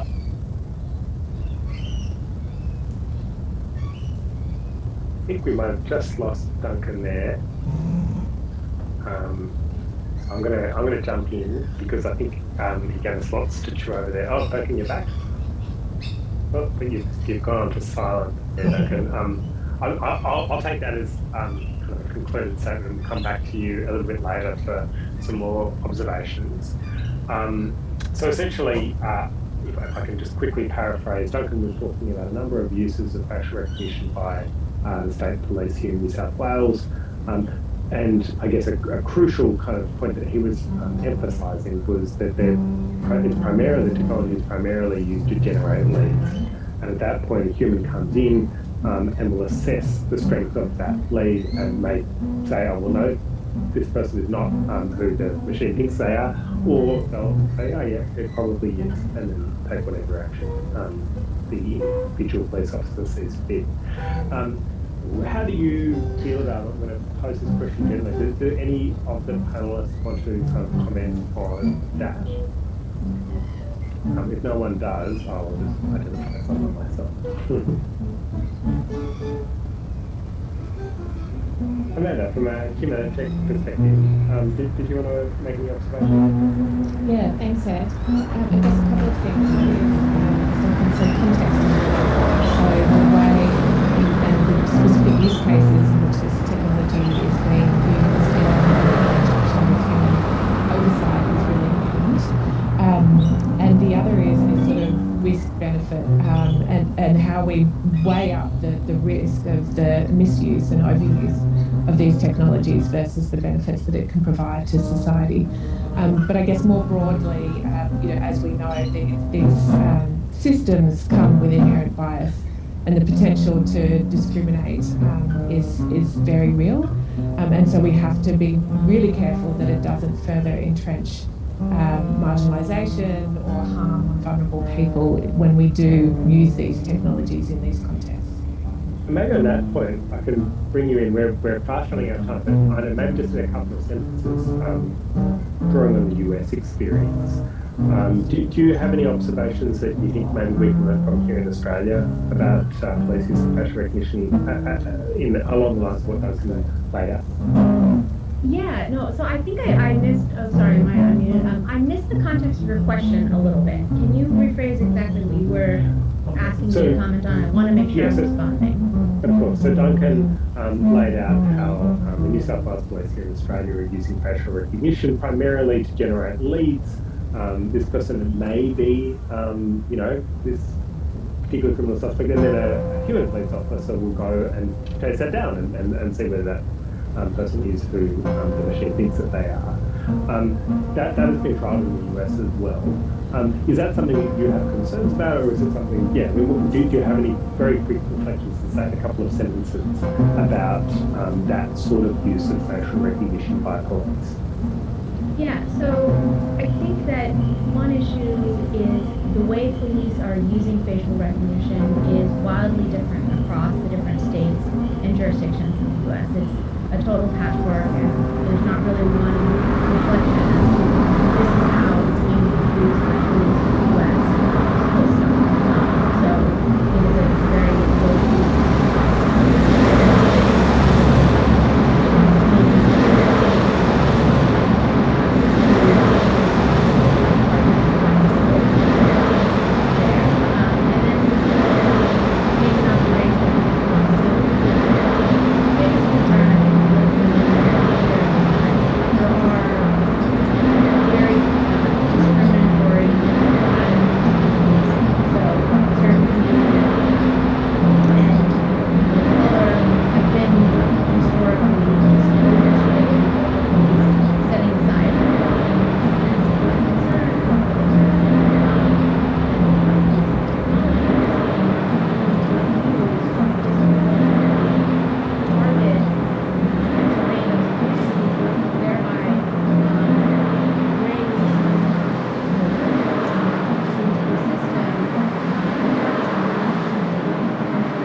Duncan, before I ask one last question of Niels, and then we'll kind of go to the Q&A. So do you feel like those lessons from the US, are those things that you've taken on board here in New South Wales Police, if so how? We've got you on mute again, Duncan.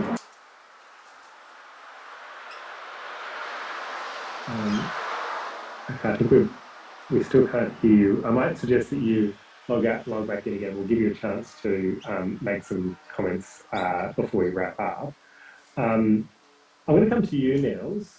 So we've been talking a lot about identifying people using facial recognition, but of course, as your demo of biometric mirror showed, the technology can, at least in theory, be used to extrapolate all kinds of personal information about someone, a bit like psychometric analysis.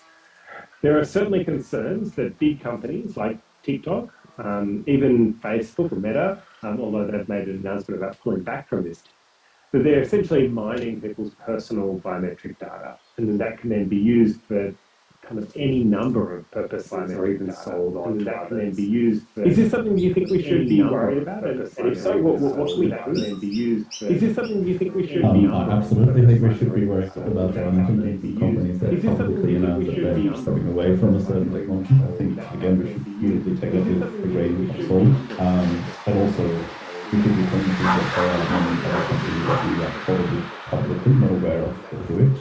It actually caught out accessing public data sets of photos and doing all sorts of clever stuff with that. When it comes to the likes of TikTok and other social networks, I think everyone these days knows that your data is a pool of money and a pool of income for social media providers. And when it comes to the likes of TikTok and other social networks, I think everyone these days knows that your data is a pool of money and a pool of income for social media providers. Anything you do on a free social network turns into $1 at some point. When it comes to those collecting enormous, massive data sets, and again, let's talk about TikTok. I'm not on TikTok. My dance moves are far too bad to be on TikTok, I assume. But if we are really conscious about the gigabytes, probably terabytes of data that they capture, very often involving a face, they can do really amazing and extremely powerful things with that. They have their own research branch that I assume is probably developing the next filter for your TikTok videos. But also with that comes a challenge of the next big thing in the field, and these are obviously the deepfakes as well. When we started out Biometric Mirror in 2018, deepfake was a fairly new thing that very few people had heard of. But we see that technology, for instance, is becoming a mainstream thing and really feeding into misinformation and disinformation campaigns more and more. Look, TikTok, young people, I think that is really the next big action point, telling our young people to be extremely cautious on those social networks, to be extremely vigilant with the amount and type of data that they share, but also notify them and tell them in any way possible that whatever the system or the mechanism or the platform feeds back to them is probably informed by something that they have shared with the platform, if that makes sense, and not take the information always for granted. Thanks, Nels. I'm going to turn to some of the questions that have been coming through, and we've got loads of really interesting questions. I'm going to group a few of them together. Crystal Williams, this is really a question for you, Duncan. Crystal Williams points to the potential of facial recognition to identify unconscious or even deceased people that have no other form of formal identification. Is that something that you see as beneficial? I'm going to link it to a less good example, or a bad example, really. So Phil Wright presents a really compelling example here where he says, what would happen if a police officer simply waves someone's phone in front of a suspect without a warrant to unlock their phone and then get their personal information? Is that the kind of thing that our laws actually protect against now? Okay, can you hear me this time? Okay. Go ahead. So the first part of the question around identifying deceased people, so that is something that does occur. So when I was at Home Affairs, I became aware of at least one case where a state police service, I forget which one now, had been sort of checking against some of the photos, the immigration photos that Home Affairs held, and were actually successful in identifying a deceased person. As I suppose another benefit of the technology there. And look, the question about facial recognition being used to sort of unlock someone's device. Look, I'm not an expert on sort of police procedural law or anything like that. But I suppose I'd just say that there's existing laws and procedures for that type of thing. And if something that was done was not in keeping with those laws, then you sort of really question whether the information that's gained from that would be of any use to police in any kind of investigation. It wouldn't sort of stand up to evidentiary standards. With those laws, then you sort of really question whether thanks for tuning in. World Local Share Market saw mixed fortunes today in investigation. It wouldn't sort of stand up to evidentiary standards. Police procedural law or anything like that. Thanks for tuning in. World Local Share Market saw mixed fortunes. There's existing laws and procedures for that type of thing, and if something that was done was not in keeping with those laws, then you sort of really question whether the information that's going through would be used to police an ongoing investigation and sort of stand up to evidentiary standards. Stephen Masters asks about the impact of having a Bill of Rights. Amanda, you're in Victoria, which has the Charter of Human Rights. And what do you think the impact is of having a Human Rights Act or Charter of Rights applicable to government use of facial recognition? Does it help kind of prevent some of the misuse, or is it not enough? I think it's part of the suite of things that we need to provide the guardrails around these technologies. So I don't know that there's any one thing in isolation that's sort of the golden ticket to making sure that these technologies are going to be safe and fit for purpose into the future. But I think alongside, legislation, regulation, ethical frameworks, training, ensuring that we're, developing the next set of future leaders that are thinking about the development of technologies with humans at the core and in control. All of those things go towards ensuring that we create an environment in which people aren't, or at least, reduce the risk of doing harm on people, on society, and particularly those who are already experiencing vulnerability. So yes, I think it's a positive step and part of a suite of things that we need to be thinking about to ensure these technologies are fit for purpose. Thanks, Amanda. Melissa asked a really interesting question, which I think might be me a headache. Can AI be used to oversee other AI?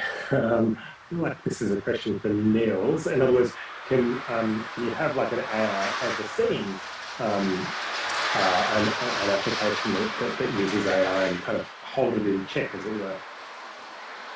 Oh, wow, talking about headaches. I'm by no means an AI expert. I've dabbled in this space, but I think there are a few components to that question. I think one is to start thinking about general AI, which we are still far away from.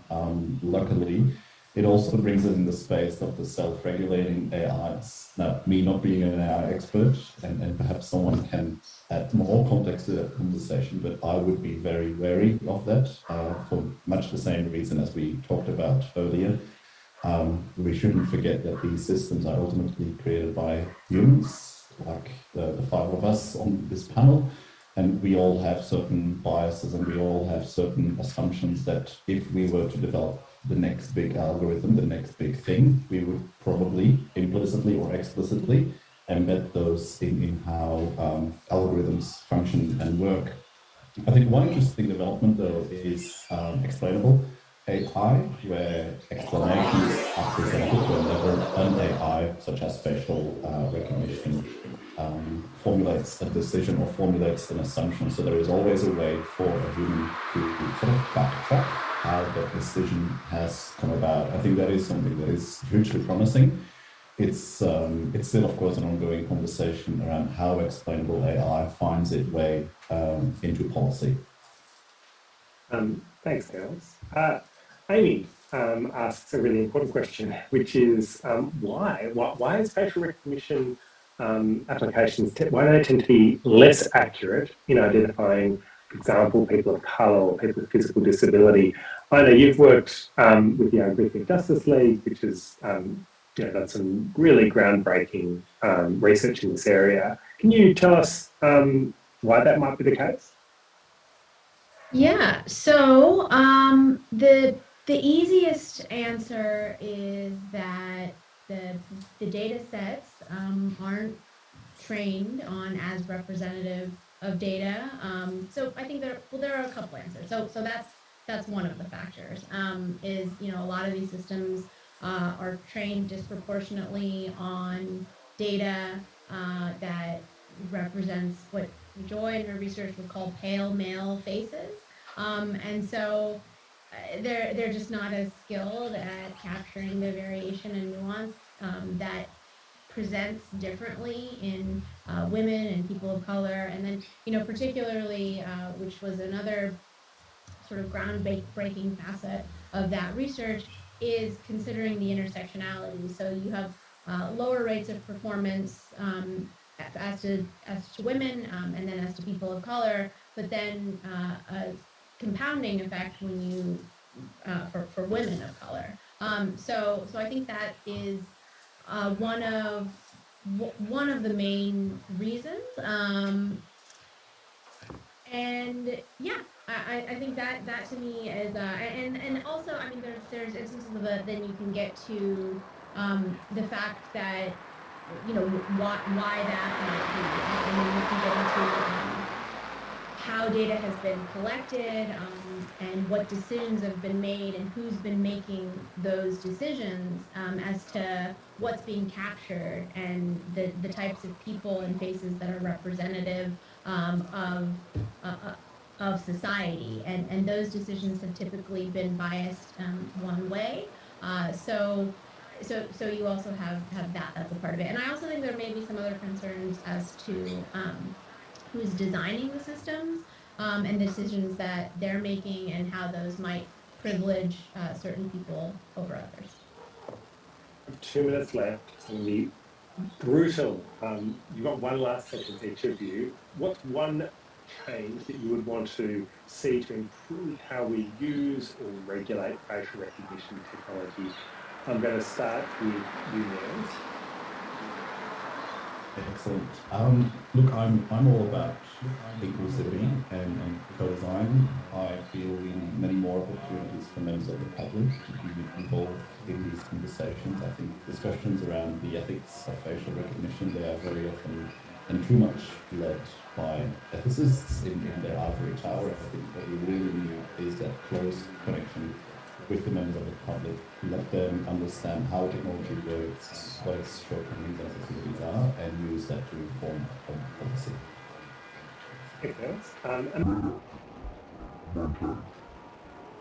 I could just say what Neil said, that absolutely vulnerable groups in civil society need to be invited into the core of this work, and so the challenge is how do we meaningfully, respectfully include community and in particular vulnerable people in designing and developing these technologies. Duncan, one sentence for one term. There's legislation that introduced the Commonwealth level a few years ago now. I think it would be great to see that passed to developing these technologies.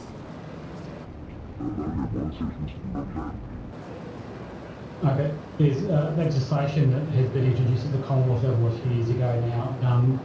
I think it would be great to see that passed to allow for a responsible and cautious use of facial recognition on some of what we discussed today. That's the Identity Matching Services Bill. And Ina, as our guest from overseas, you have the last word on this. One sentence for one change. So the U.S. highly politicized and on many issues, but one issue for which there is strong bipartisan support is regulation of government use of facial recognition. So I think that one change would be focusing as a priority on significantly limiting or enacting a moratorium, as it were, on government use of these technologies, on the understanding that whatever else is happening, that's really the most urgent issue and area in which most significant negative implications. Thank you, and thank you for allowing me to very restricted there. We're at a time to go hours later, but I really want to thank our four panel members, Niels, Amanda, Duncan, and Ina. Thank you very, very much on behalf of myself, UTS, for Social Justice and Inclusion, and all of the people listening in for some really interesting discussion and debate, and continue to watch this space as we do further work at UTS on facial recognition and the laws and other protections that we need in this space.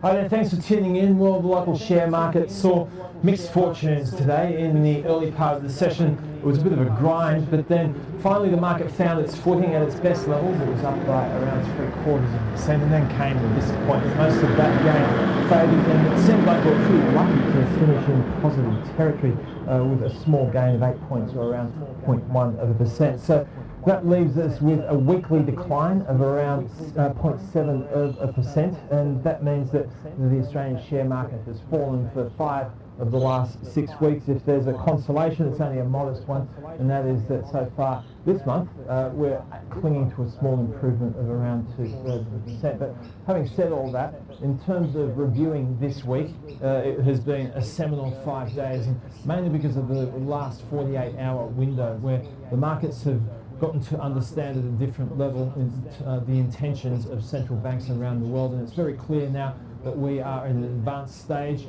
of the support initiatives that have been critical to getting economies and markets through the pandemic. They're now in the process of being withdrawn, but with some justification because of the historically high inflation numbers that we have been seeing over the course of recent history.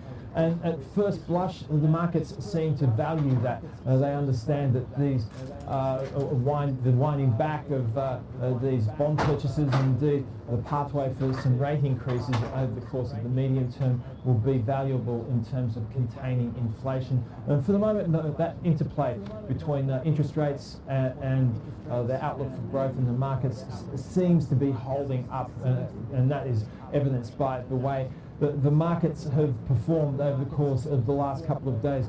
History has shown us that there has been extraordinary levels of volatility when central banks have detailed plans to withdraw this sort of support. So under the circumstances, not such a bad outcome. So in terms of the performance today, what stood out was the gains in the energy space. So we saw Woodside Petroleum and Santos up by about 1%. Oil prices since the latter part of November are up by about 10%.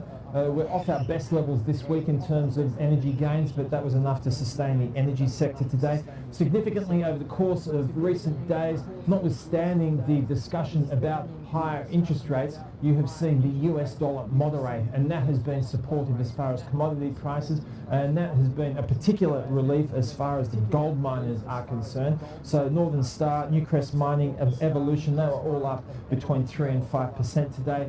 Coal stocks did quite well, so New Hope Coal and Whitehaven were each up by around 4%, and the big miners, of course, leveraging off all of this, that moderating dollar, helping support commodity prices. BHP up by about 1%, and Fortescue Metals up by around 1% as well. As far as financials are concerned today, they did quite well, and they were really the ballast for the market. So the CBA up by about 2%, Bendigo and Adelaide Bank up by about 1%, QBE and IAG also registering improvements, and this all turns around the prospect of higher rates in the future. It's important to understand it's one thing to enact easy monetary policies. Sometimes it can be a real challenge for central banks to withdraw from that, and that makes life really hard for financials which rely on that steeper yield curve. So that has been helping things over the course of the last couple of days. Travel stocks have been spooked by this latest surge in infections as far as New South Wales in particular is concerned, so that weighed on the travel sector today. Qantas shares down 1.2%, Webjet down by almost 3%, and Corporate Travel Group down by about 6%. The tech sector was weighed down by news that the US regulator is going to have a look under the bonnet when it comes to the buy now, pay later stocks, and that weighed on Afterpay down by about 7%, Zip was down 6%, and Sezzle fell by about 4%. In company-specific news, Magellan shares are down by about 11% this month. They've gone into a trading halt today. They are going to update the market on Monday, and the suggestion is that they could be reporting that they have lost a mandate to manage money. So that has been the press speculation today, unsubstantiated, of course. Weekly performances, healthcare was one of the big losers, so that all turned around the 8% loss for CSL this week. Tech stocks underperforming, reflecting what we saw in the Northern Hemisphere, particularly on Wall Street. Financials did quite well in weekly terms, up by around 0.6%, but it was the materials that did best, up by about 2%. And the Aussie dollar is holding up reasonably well at around 71.6 US cents. So finally, this will be the last of our regular recorded updates for this year. We're going to take a break for the next couple of weeks. But on behalf of the whole CommSec team, may I extend a very heartfelt thank you to you all. It's a great privilege to be able to talk to you each day about what goes on in the markets, and we place an immense value on your support. So please have a happy and safe festive season. We can't wait to see you in the new year.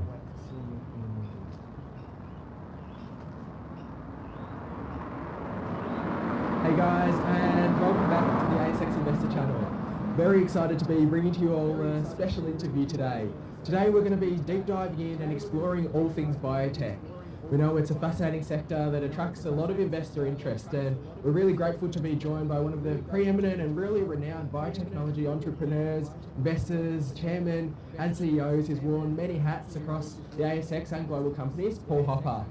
Paul, it is an absolute pleasure to have you join us. We know you've got involvement in a range of different companies, and looking forward to unpacking those stories as well as discussing the broader biotech space. Welcome to the channel, mate. Thank you for having me. It's an absolute pleasure. Of course, we had that first discussion previously, which we'll definitely link after this, so investors can go and check that one out. But maybe just as a bit of a refresher, you're executive chairman of a number of companies, Imugene, that many of the investors are familiar with, Chimeric, as well as Aravola. We've recently IPO'd Radiopharm. Can you just give that overview about who you are, a bit of your background, and how you've come to where you are today? Sure. So I have executive roles at 3 out of 4 of those companies. I've been involved in the biotech industry since about 2003. I was in the private hospital field before that. Imugene I started in 2013, which I think, as you know, has now grown to the largest biotech in the country. Chimeric I floated on the ASX in January this year. That's a cell therapy company that's working in CAR T and NK cells. Radiopharm is a radiopharmaceutical business, nuclear medicine, that I floated in November. And Aravola, I'm the chairman of, and that's a company that's expanded its portfolio into the NK and cell therapy area. I'd love to know your thought process. You really are just kind of exploring and trying to find some of these next generation technologies that make a difference in different fields. Can you think about how you get to this stage and why you've identified some of the technologies that you've brought out across these 4 companies?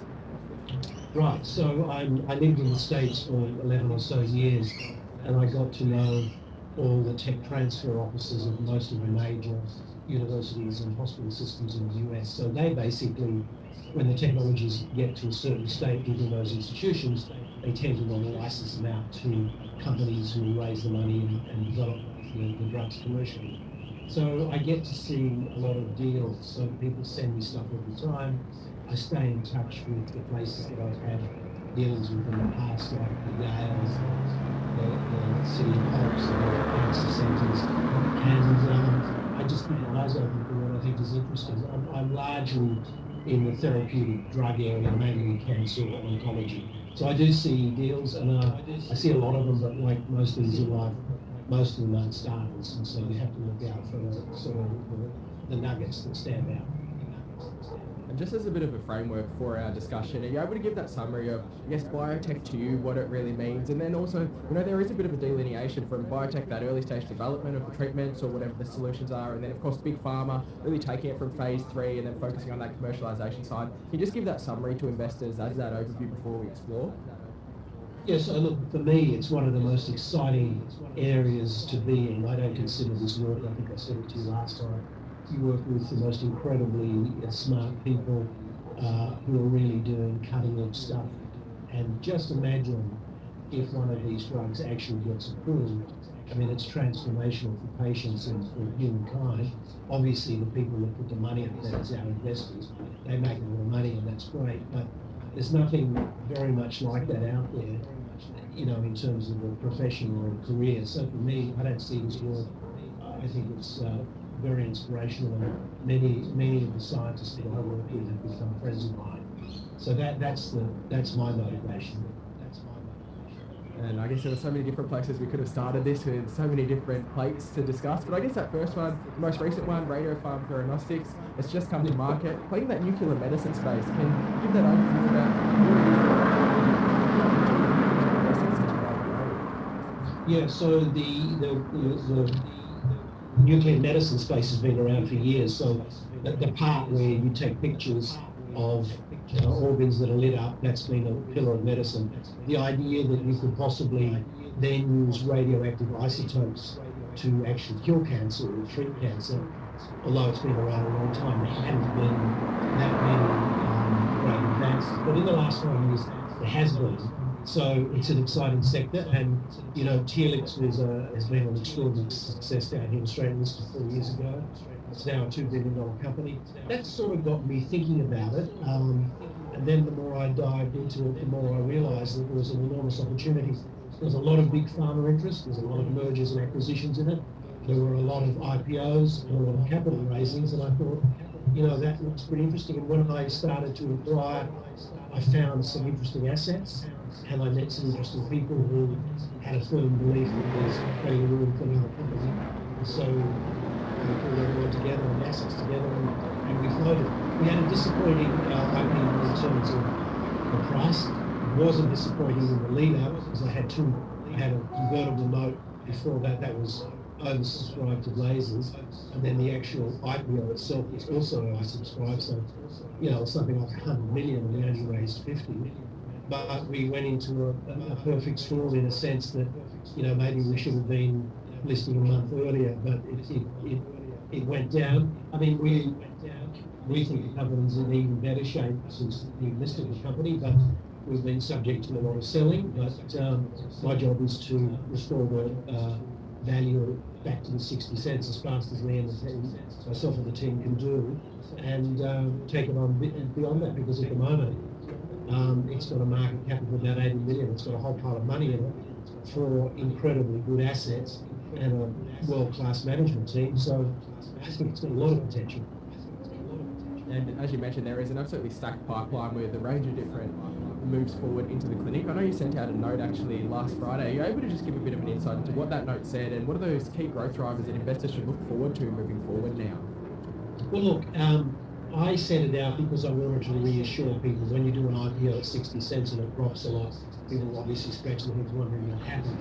And I wanted to reassure that the company was in great shape. The day after the IPO, I went to London, met the whole management team.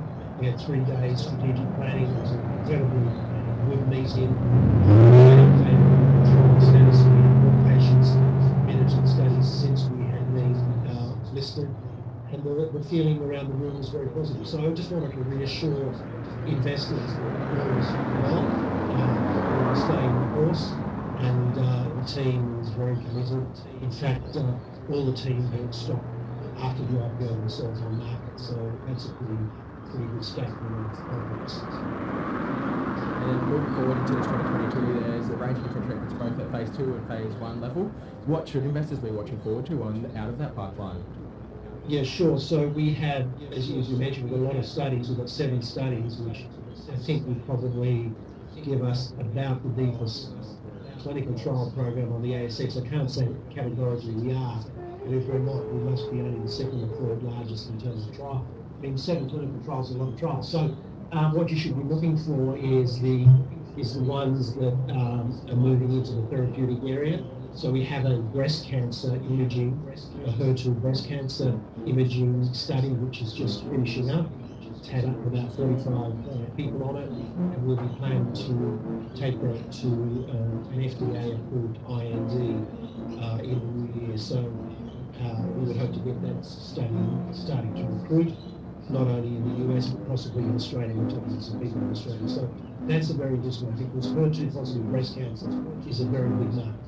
Yeah, it's a pretty fascinating pipeline. So I think a bit of a change of pace. Talking about the CAR T side as well, we know that, of course, Chimerica's got exposure to that, but Imugene's playing at the intersection of CAR Ts, is really innovative cell therapies. Of course, the focus at this stage is there's approved CAR Ts, but they focus on the blood cancer side. We'd love to hear your thoughts about how you're focusing on transitioning those to solid cancers and why it's such a big opportunity as well. Right, so CAR Ts, as you say, are T cells taken from the patient's blood and re-engineered to make them like a guided missile against the specific cancer that you're trying to treat. They only work to date in blood cancers, liquid tumours. The Holy Grail is to find a CAR T that will work against liquid tumours. They only work to date in blood cancers, liquid tumours. The Holy Grail is to find a CAR T that will work against a solid tumour. So in the two companies, you have to find a CAR T that will work against a solid tumour. They only work to date in blood cancers, liquid tumours. The Holy Grail is to find liquid tumours in blood cancers, liquid tumours. So blood two companies mention Imugene blood cancer has the tumours, virus, which turns solid tumours, makes them visible. Solid tumours or virus which turns solid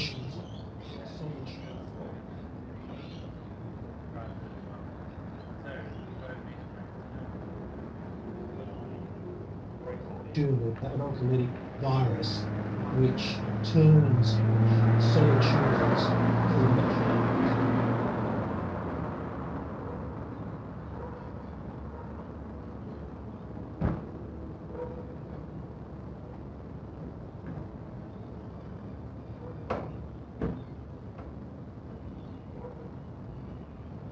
as you mentioned, Imugene has the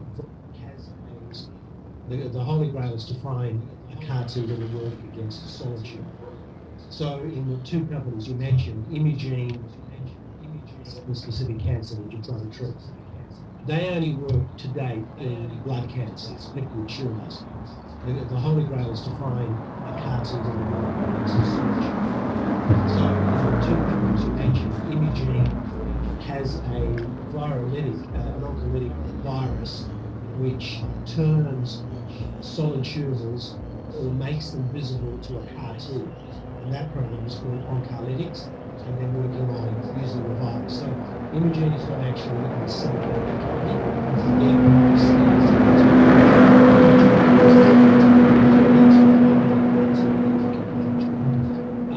in the case of Chimeric, we've actually got a CAR T that we believe can work in solid tumours, and we're in a phase 1 clinical trial at the City of Hope in glioblastoma or brain cancer. We're moving through that study. Yeah, and I think it's quite remarkable. Right, there's been 5 approved CAR Ts globally, and I believe that the team that you've assembled at Chimerica has been involved in the development of 4 of them. Is that right? Can you talk about the actual team itself and what?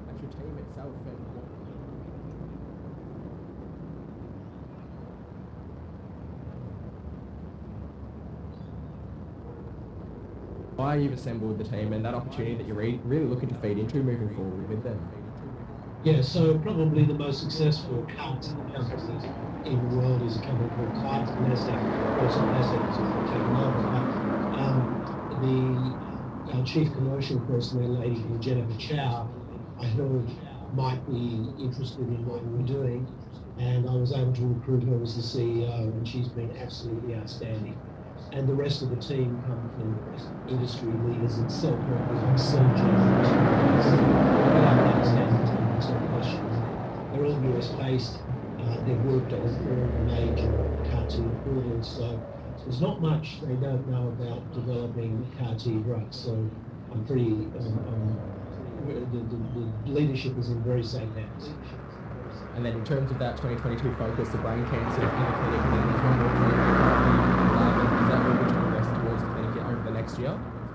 Yes, so we're going to try and finish up the phase 1 at City of Hope next year, and then we've licensed technology from UPenn, which is a very famous, in fact, people might argue, a pioneering centre in the world for cell therapy, particularly CAR T. and we're working to take that piece of technology into phase 1 next year as well. Arovola Therapeutics, a bit of a new name, a bit of a new focus. There's another technology that's been brought in, formerly Suda Pharmaceuticals. Can you talk about ASX ALA and how that transition's really been evolving over this past period? Right, so Arovella was previously, I guess you would describe it as a drug delivery company. That is, it was a way of enhancing the absorption of approved drugs into the system faster, often through the and we appointed a new CEO about 18 months ago, who's done an outstanding job. But in fact, what the company has been doing is transitioning into other areas away from that oral delivery of drugs, and has been, successful in licensing from Imperial College, a very, very promising natural killer cell technology, which was announced some months ago. And then again, just yesterday, I think it was, the company, I'm the chairman of the company, not executive chairman, the company announced that it had licensed technology in the CAR-T space from MD Anderson. So very, very exciting. 2 platforms on a tiny market cap, very good leadership under Dr. Michael Baker. He's done a brilliant job putting it all together. He gets the science. He's had a commercial background in capital markets through the VC firm he worked at. And so I again feel his ideal leadership for that of the company, and we're hoping it won't be very little for very long. Exciting times, and we'll continue to watch that development. I guess talking about things no longer being little in quite a fast time, it would be remiss of me not to ask the Imugene story. It's now worth $3 billion, as you mentioned, the largest Australian biotech. I'd love just to ask initially your thoughts, your feelings from founding to the position it's in now, recently included into the ASX 200. How have you found the journey? I started the company in 2013 and had a market cap of about 5 million. The early days were pretty tough. I remember we raised the first money at 0.75 cents. That's 0.75. And I think we raised 1.3 million, and we were pretty pleased with ourselves, just getting started. And well, probably the first 4 years, we just kept, at it. It wasn't easy.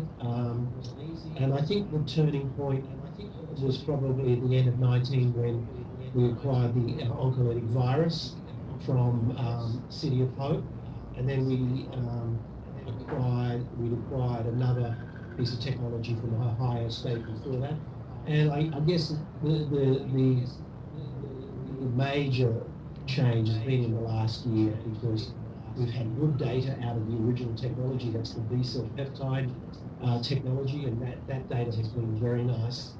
And then to top it all off, in March or April this year, we were able to acquire an extension of the virus technology. And this was the virus, the oncolytic virus, that makes solid tumours visible to CAR-T cells, which is what we haven't proven yet, but the data makes it. The data suggests that it does. And that was pretty transformational. So it was a combination of that and the great results we have been getting out of the B-cell peptides. And I think it just caught the market's attention. And then we've done a whole bunch of deals, because once the cell therapy is such a hot area, CAR-Ts, that when people saw that we had this piece of technology that made solid tumours visible, they sort of stood up and waved at the CAR-Ts, here we are, come and kill us. We got enormous interest from all across the industry about, tell us about it, should we do partnerships, and we've announced some of those, as I said, so, and that just pushed the stock through the $3 billion mark. And of course, earlier this week, it was announced that we're in the ASX 200. So it's been a phenomenal year, and I have to say, a huge amount of credit has to go to Leslie, who's the CEO. She's done a brilliant job. Tireless worker, works 8 days a week and crams it into 7, and she's been a great leader, and a huge amount of credit belongs to her for turning the company into what it is today. Yeah, congratulations to yourself, Leslie, and the rest of the team. Truly flying the flag for Australian biotechs, and it'll be incredible to see what's up next. I'd love to know your thoughts on a personal level. There's so much going on. Talking about a stacked pipeline, Imugene definitely has one. What is it that really gets you most excited about 2022 with all of the different things happening at the Imugene story? Look, Imugene, it would be getting some really nice data where we combine the oncolytic virus with the CAR-T, and obviously that's an absolute priority. But in the meantime, we've got a breast cancer study that's recruiting at the moment using the virus. That's the preclinical data on that is absolutely brilliant. Obviously, we've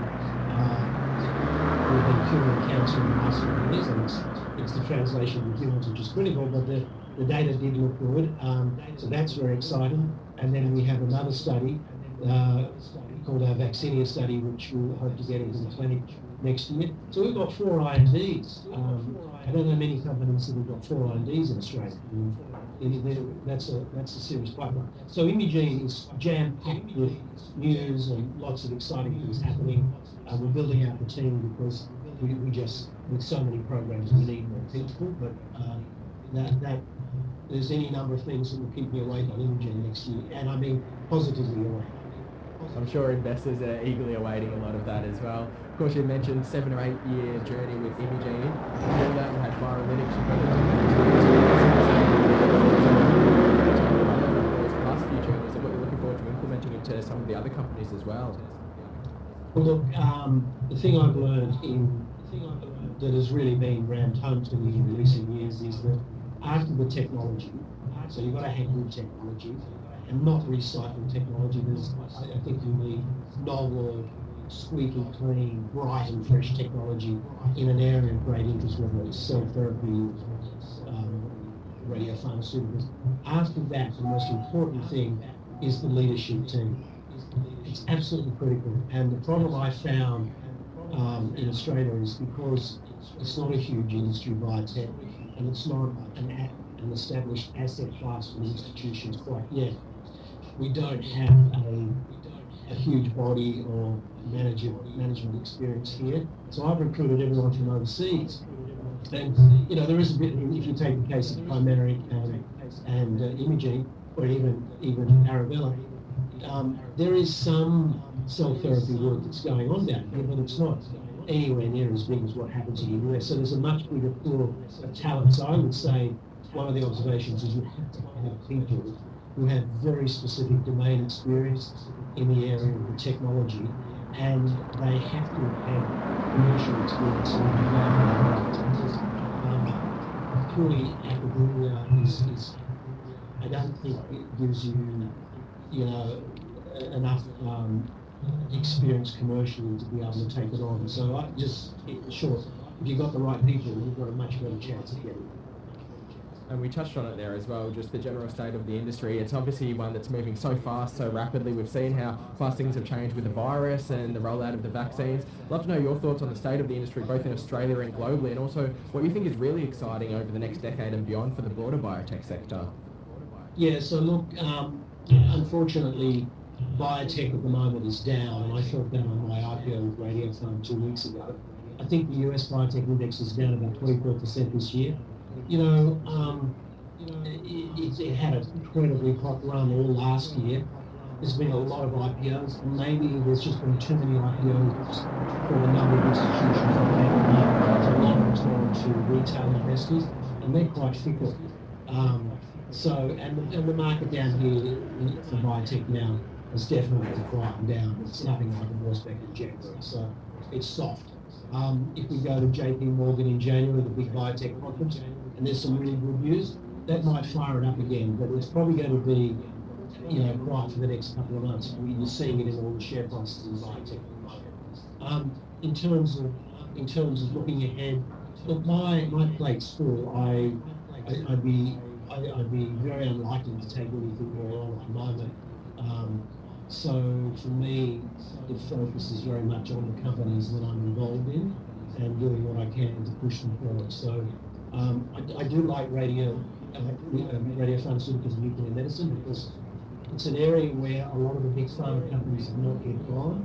Some of them have, and I think the collective wisdom of the sector is it's not a question, is it of if they will go into radiopharmaceuticals, and it's just a question of when. So I think it's one of That's fascinating. Radiopharm is literally only one of, I think, 3 at the moment that's playing the nuclear medicine space on the ASX. We've covered a range of different companies today, obviously. More discussion about thinking about the sector or some of the companies we've spoken about today, Paul. Well, I mean, it's not silly for me to tell everybody that offshore companies are, outstanding investments. I don't do that. I think I can explain to you. Australians, all let us rejoice for something free, with something soiled and chocolate rolls. We're good by the for something goodbye sea with something should. So let's refrain from something advance Australia. Good.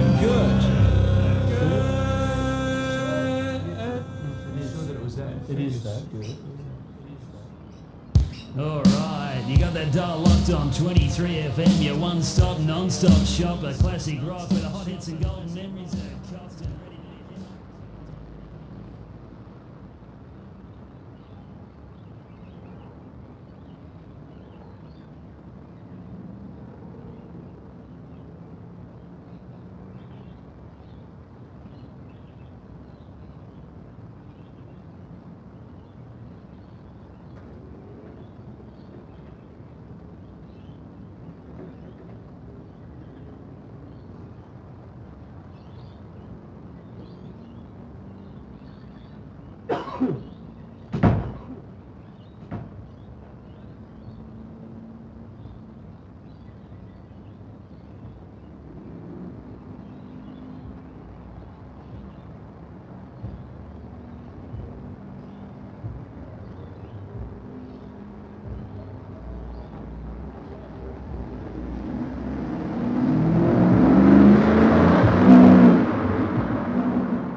Oh, crikey! I'd give them a train a wide berth for about 20 minutes if I were you. Anyway, Jenny, it must be great having 2 incomes again. Oh, you've gone back to teaching, Jen? Yeah, I really missed it. Some lovely kids down there at the primary. We've got a lot of Vietnamese and they try so hard. Too bloody right. We had to bayonet 60 of them in a pillbox at Morotai. I'm sorry, Murray, let's not get onto that.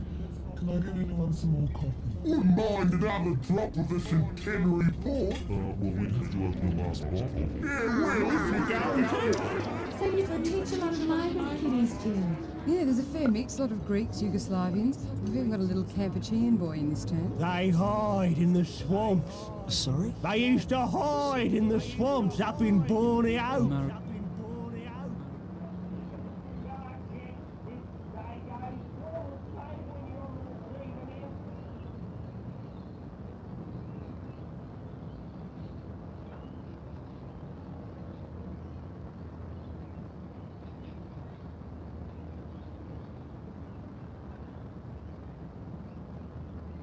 Yes, that's him. Right.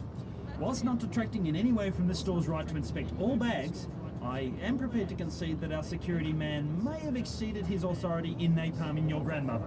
However, I'm sure Mr. Hotchkiss can provide a rational explanation, eh, Ron? Saigon. Shit. I see. He killed my grandmother. Valid point. Ron, why did you do that? She was looking at the stuff. Yes, a lot of our customers do that. It's part of the shopping process. I've seen that look before. In Nam. Well, this was in haberdashery, Ron, and Miss Scribbin's grandmother was examining a skirt. She was touching it. Once again, fairly standard consumer practice, Ron. I'm sure had the late Mrs. Gribbin not exploded in a ball of flame, she would have almost certainly gone straight to the checkout counter. She could have Not very likely, Ron, considering you were recalled. just warning shots. I want this one.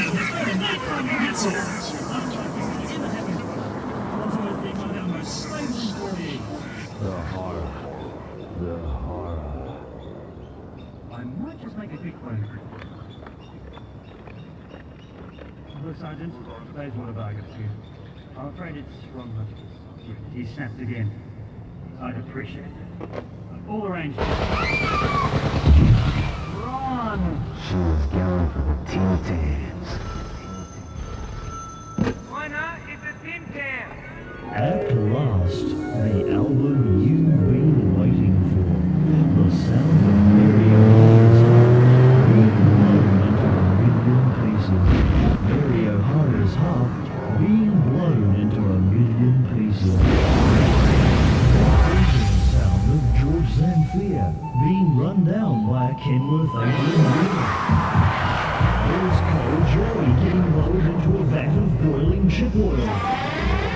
Beacon being torn apart by feral pigs. Tony Barber being shoved down an incinerator.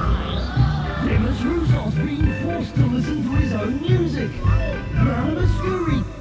Demis Roussos being forced to listen to his own music. Incinerator.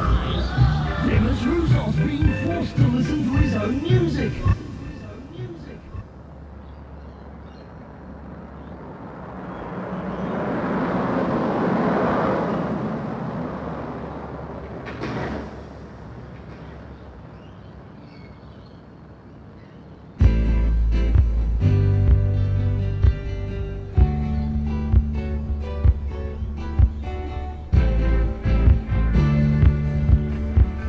You say you want to be with me.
I was born under the sign of Gemini, and that means real artist and real romanticism. And I think that a woman is a very beautiful thing.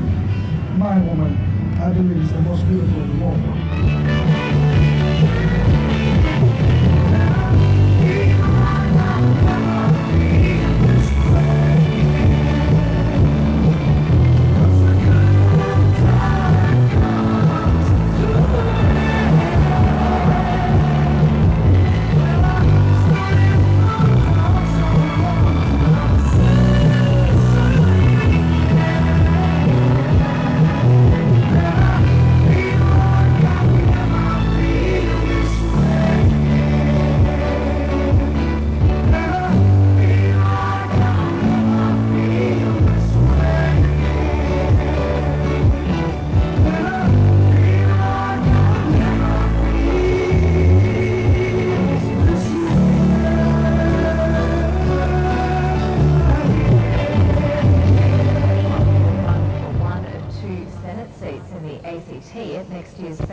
Would be the National Capital's first ever independent senator.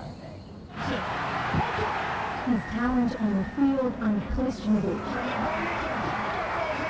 His commitment to an environmental cause clear. But it's here David Pocock wants to make his mark next. Like everyone, I've been watching politics over the last 3 years and getting increasingly frustrated. Unsurprisingly, climate action will be at the forefront of the Rugby Greats campaign. He also wants to see an Indigenous voice to Parliament and right-to-buy legislation.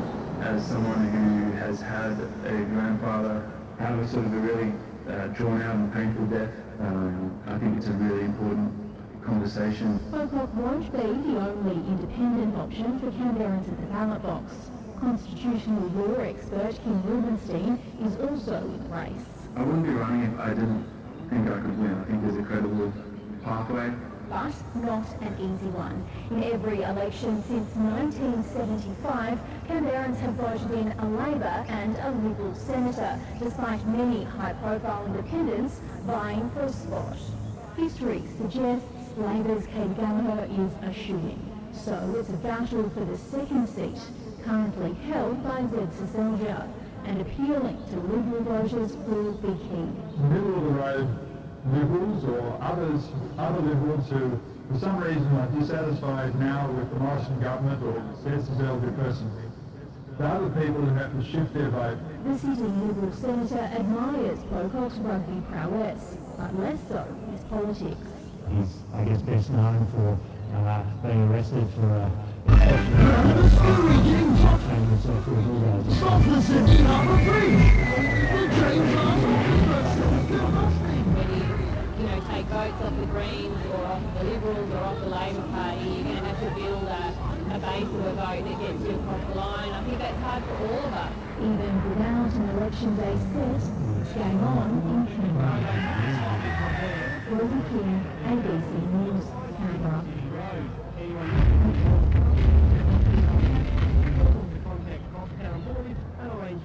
Anyone who attended the Dog Silk Primary School Fete last weekend and bought a chocolate crackle from Mother's Club stall, please phone 7173271. Number again, Poisons Information Centre, 7173271.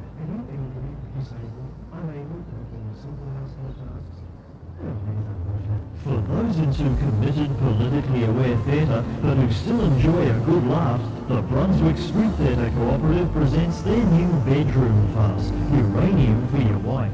A naughty but nice look at French testing in the South Pacific. Book now. I'm just a singer in a crowd hotel, my only work here cause the money's steady. Sometimes I feel bad the next day too. Number 47, your Bill Parmigiano is ready. I'm just a singer in a crowd hotel, I get $50 a month for bills and tips. Sometimes I feel no one. We'll have 2 pots of beer and a packet of chicken chips. I'm just a singer in a crowd hotel, I've been doing this job too long.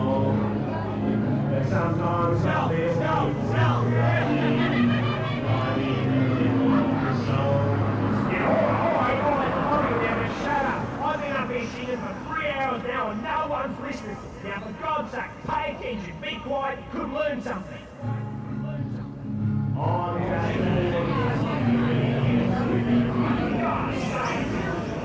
I want to show you something you may find shocking.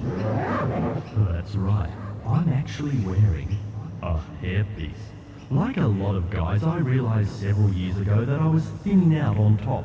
I tried a few of those so-called remedies, hormones, vitamin E, rubbing lukewarm rhinoceros semen into my scalp. But you know, I could tell women were keeping their distance. That's when I heard about hair grafting. It's a revolutionary technique in which each hair is individually attached to your scalp with a metal staple. Not only do I now have a healthy head of hair, I can also pick up SBS without an antenna. But the best thing about hair grafting is that it looks so natural. That's because each hairpiece is actually made from your own body hair. The front bit here comes from my chest, the top bit's from under my arms, and these side hairs should straighten out eventually. Hair grafting, it's given me the confidence to look any woman right in the eye, provided she's facing downwind and not holding a magnet. They're back, the world's worst a cappella group, the Flying Dickheads. And all I ever knew, only you. This tone-deaf ensemble will astonish you with their tuneless tributes to Bruce Springsteen. This gun's for hire. If we're just dancing in the dark. Elvis. Viva Las Vegas. Viva, Viva Las Vegas. Deep Purple.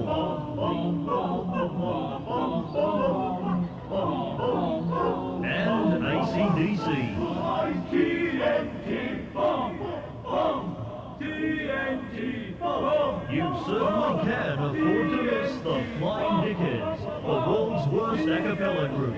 Coming soon for just one show. One show too many. One man who remembers the attack on Catania is Brigadier General Sir Colin Remington Smythe. Oh yes, I remember it well. It was back in 1943 that the Allies had just landed when the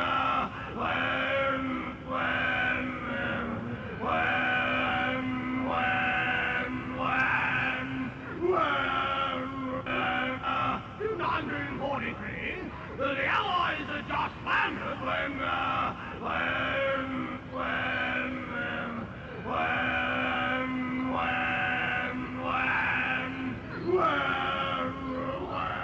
Another man who recalls those fair events is Sir Colin's son, Anthony.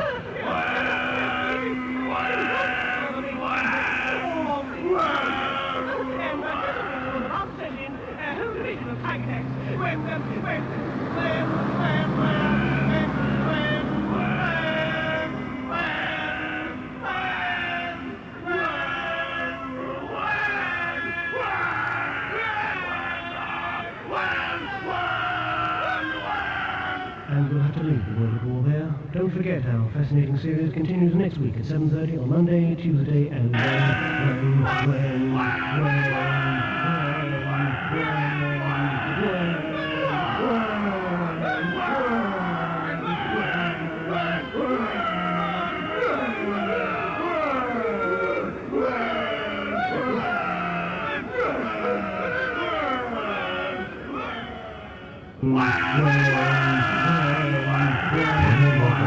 This version of this very fine recording, you made a wise decision indeed. Not only is the sound quality far superior, CDs also produce high fidelity. They can't be scratched. When you bought the compact disc version of this however, there is one disadvantage in buying a compact disc version.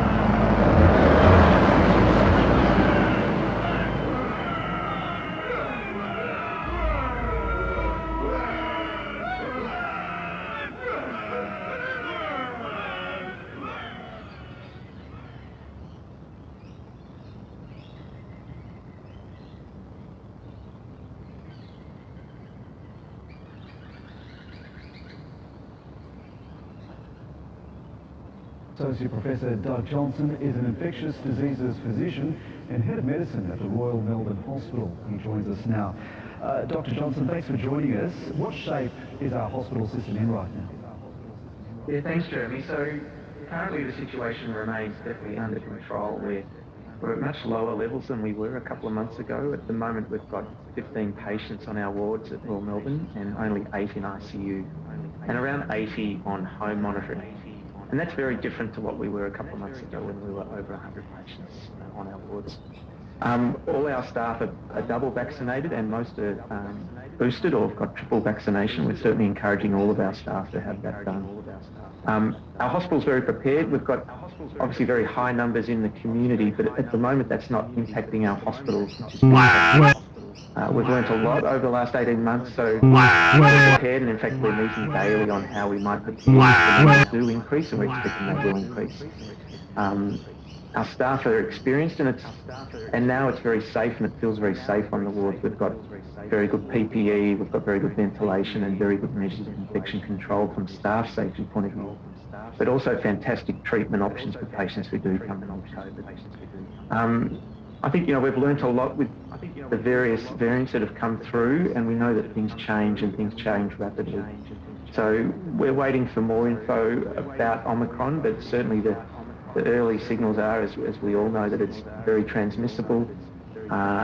People certainly need their boosters. There's a lot of data now coming out of England and elsewhere that 2 doses,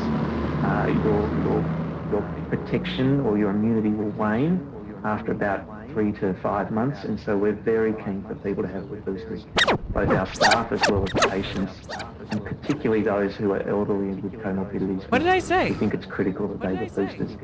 So I guess in summary, Jeremy, to say that the hospital currently is coping extremely well. We've got very good systems.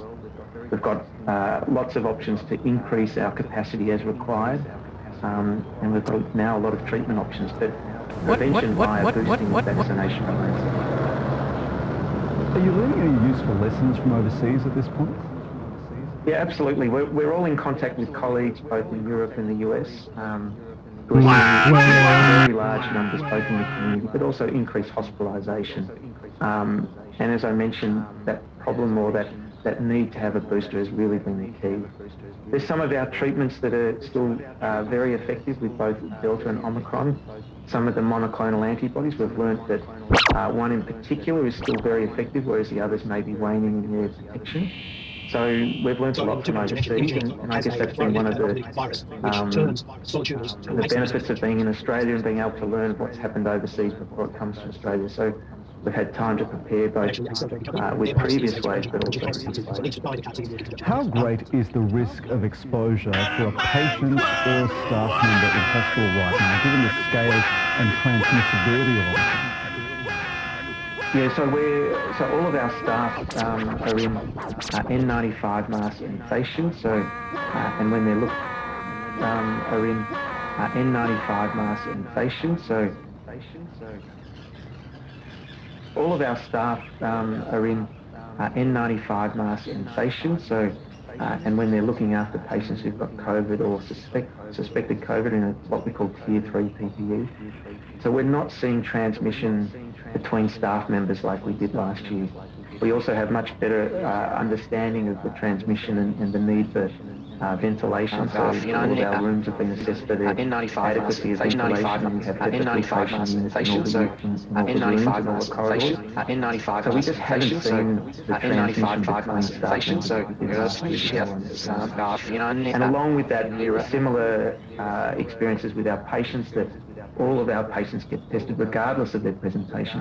N95 masks and face shields. N95 masks. N95 masks and face shields. So we're very mindful of the risk of transmission to other staff, also to other patients, and that hasn't been a significant problem this year, whereas it was in previous waves last year. We're heading into the festive season, the summer season. A lot of people are getting out and about and mingling. What's the best way for us to head off some of those doomsday scenarios of tens of thousands of cases a day in Australia? If you can do your social functions outside, that's extremely beneficial for reducing the risk of transmission. If you have any symptoms or you're unwell, please get tested. Social functions outside. That's extremely, beneficial for reducing the risk of transmission. If you have any symptoms or you're unwell, please get tested. I'm sorry to hear that one remains with social isolation being outside. I'd rather indoors. Wearing masks were effective as your state recommendation. So, N95 mask, facial, N95, that sort of facial. So, when it becomes available to children, it's very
That is Paul Hopper. It was an absolute pleasure to have that discussion. If you guys did enjoy the video, don't forget to hit the like button. Feel free to share it out as well. Make sure your video, so if you haven't yet, make sure you subscribe and turn the bell notifications on. 4 companies discussed today were Imaging, ASXI News, Numeric, CHN, Radio Science Institute, RAB, and Arabella as well, ASX8AA. Paul, it's an absolute pleasure. I really enjoyed having these discussions. Thank you so much for sharing the wisdom, and looking forward to catching you again.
She